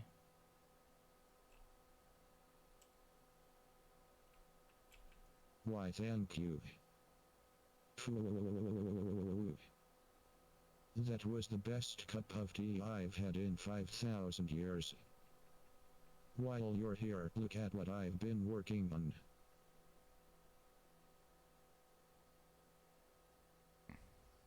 Okay. I guess I get the joke there. So that's like a recursive loop or something, right? Okay. Fair enough. Can't say I'm super wowed by it, but alright. Okay, I guess I can accept that. It's really cool of you, Microsoft, Sam. Yeah. Very cool, Sam. Very cool. Let's just play a little bit of this and we'll call it a night. We'll call her a stream. Photosensitivity warning. This game contains visual effects such as flashing lights that may cause discomfort and or seizures for those who it does that for. Lumpy touch. Play Portaboy. The cart night. Doop, doop, boop, doop, doop, doop, boop. Oh, you lose. You suck, gamer. How about bailout?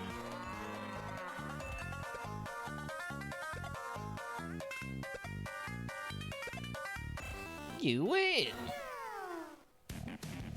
Now it's time for Fish Fighter. You lose, bitch. Shoot the kitty. You win. Another bailout.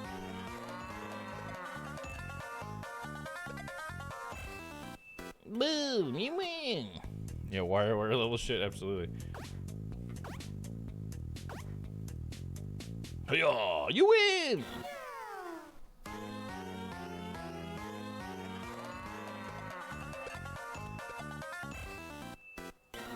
Yeah. The perfect president. I got a gun. What's the gun for? That's not a kitty. That's kitty. Kitty, kitty, kitty, cat. Kitty, kitty, kitty, cat. Am I supposed to shoot the dogs too? Oh, okay. Yeah. Bailout.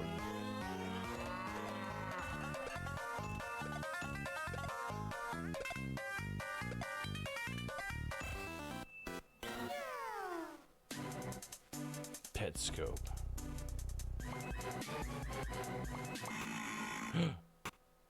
What the fuck? I went to cart night. Damn it. Seems you'd get in a Happy Meal. Yeah, I can see that for sure. Oh, it's starting to get fucked up. Okay, here's the horror element, maybe. You win. I lose, but that's what she loved. Oh, scripted loss. I got my shotgun.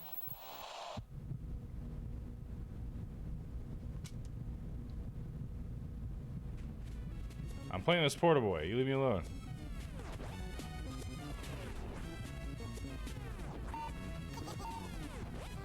Win.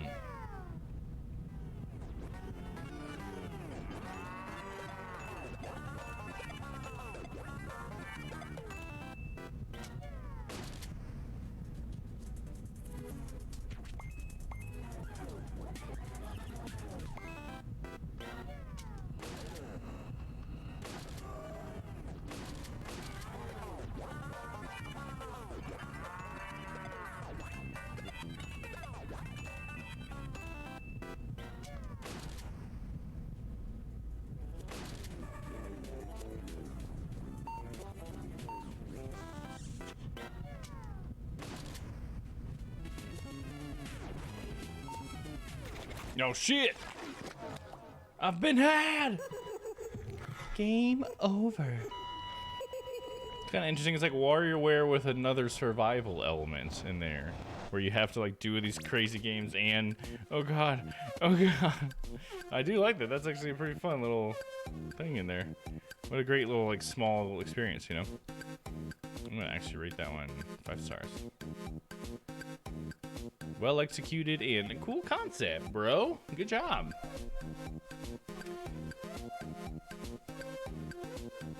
Yeah, the shop options were. Let's see. My shop options. Where was that at? Oh, we didn't play many of this one.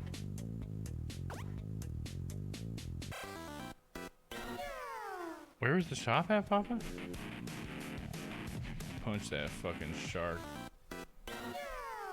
Because I get money down here, right? When did I get to the shop? Win. Oh, shop. Oh, I can get more hearts and stuff and ammo. Oh.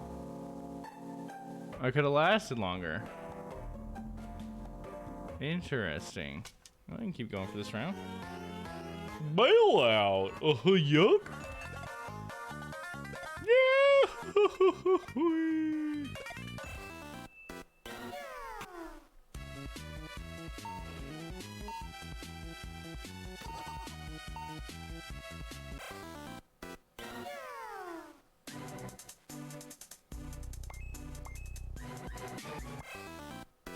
Yeah. A perfect present she likes. Oh, I thought she loved that. My bad. Fuck. Petscope. Yeah. Fish fighter. Fucking fish. I fucking hate you, bitch. Bailout. Oh, yuck. Those darn cows are out on pasture again. No shit. Damn it. I jumped right away. It's time for bailout.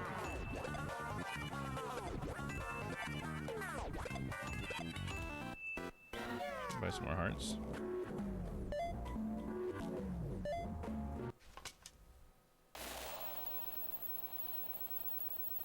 Is it reference to Petscop on an internet horror series? Maybe. I didn't know about that. That's interesting. She loves flowers. Why is I always losing them? But you're supposed to get what she wants?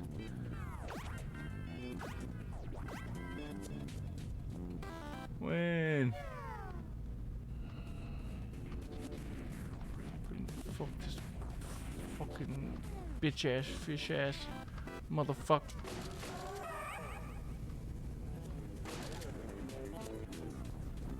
Hates, loves, there we go.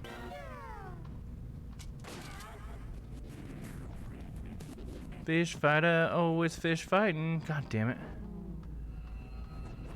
Time for another bailout.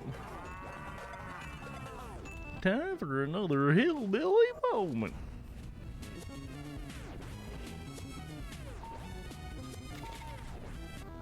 Win. Fuck you. Petscop, bitch. Shit.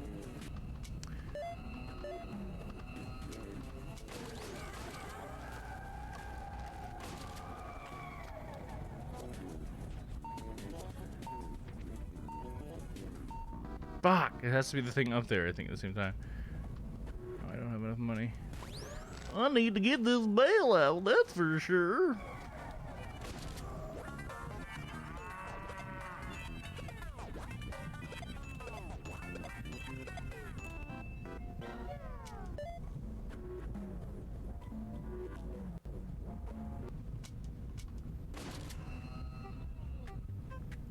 I need more weapon ammo.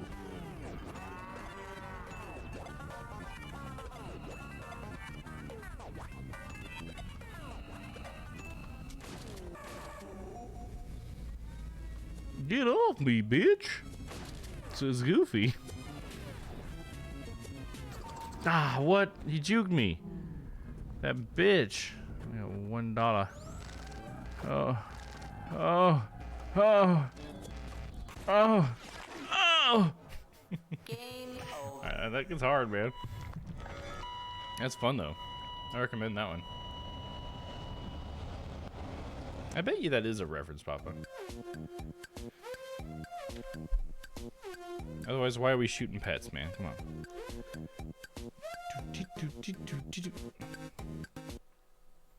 It was Five Nights at Steve's. We didn't even really get around to that one. That's okay. Maybe next week. All right, guys. That's it for this week.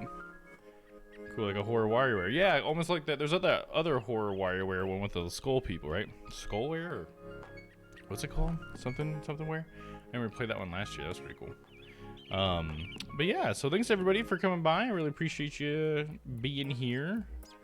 I'm glad that the internet finally settled out, at least halfway through the stream. Let me see, do we have... Yeah, we were totally fine for the second half of the stream, so I'm glad we stuck through it. We got there.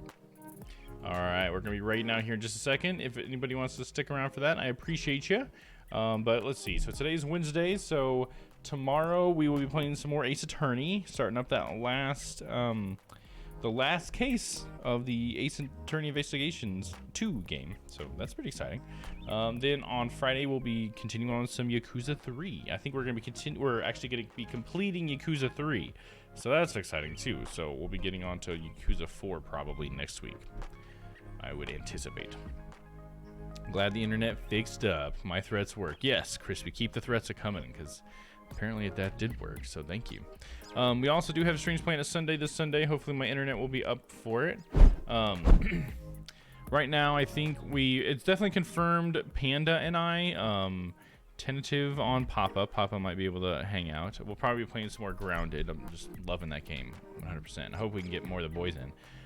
But yeah, we're not sure about Noah. Noah is out this week. He's got some stuff he's working on in his personal life that he's got to get through before he can come back to streaming. So we all support Noah. We love you, little buddy. Can't wait to see you again, man. But yeah, so definitely check that out on Sunday. As far as the streams playing schedule, I guess that means that the next person's stream is going to be me again tomorrow, playing some Ace Attorney, and then we'll have Papa tomorrow night, so that should be cool. All right, so without further ado, let's find somebody to raid, shall we? Let's see who I got on here. Never Doubt's on. He's playing some Out of Space. Don Rock's playing some Dead by Daylight. Prince Raglan's playing some The Haunted Island, a frog detective game. Actually, that sounds great. I would love to raid Prince, and that sounds like a great game that I'd like to check out. A Dogface Gamer's on. Usually he doesn't play at this hour. He's playing the Mortuary Assistant. There you go. We know that one. So how about we raid into Prince Raglan? How about that? That's gonna be fun. I can't wait to check this game out. The Haunted Island, a frog detective game. That sounds kind of up my alley, you know what I mean? Sounds like something I'd stream, for sure. The frog detective looks so wacky. Yeah, I bet it would, for sure. All right, guys. Well, let's start up this raid then.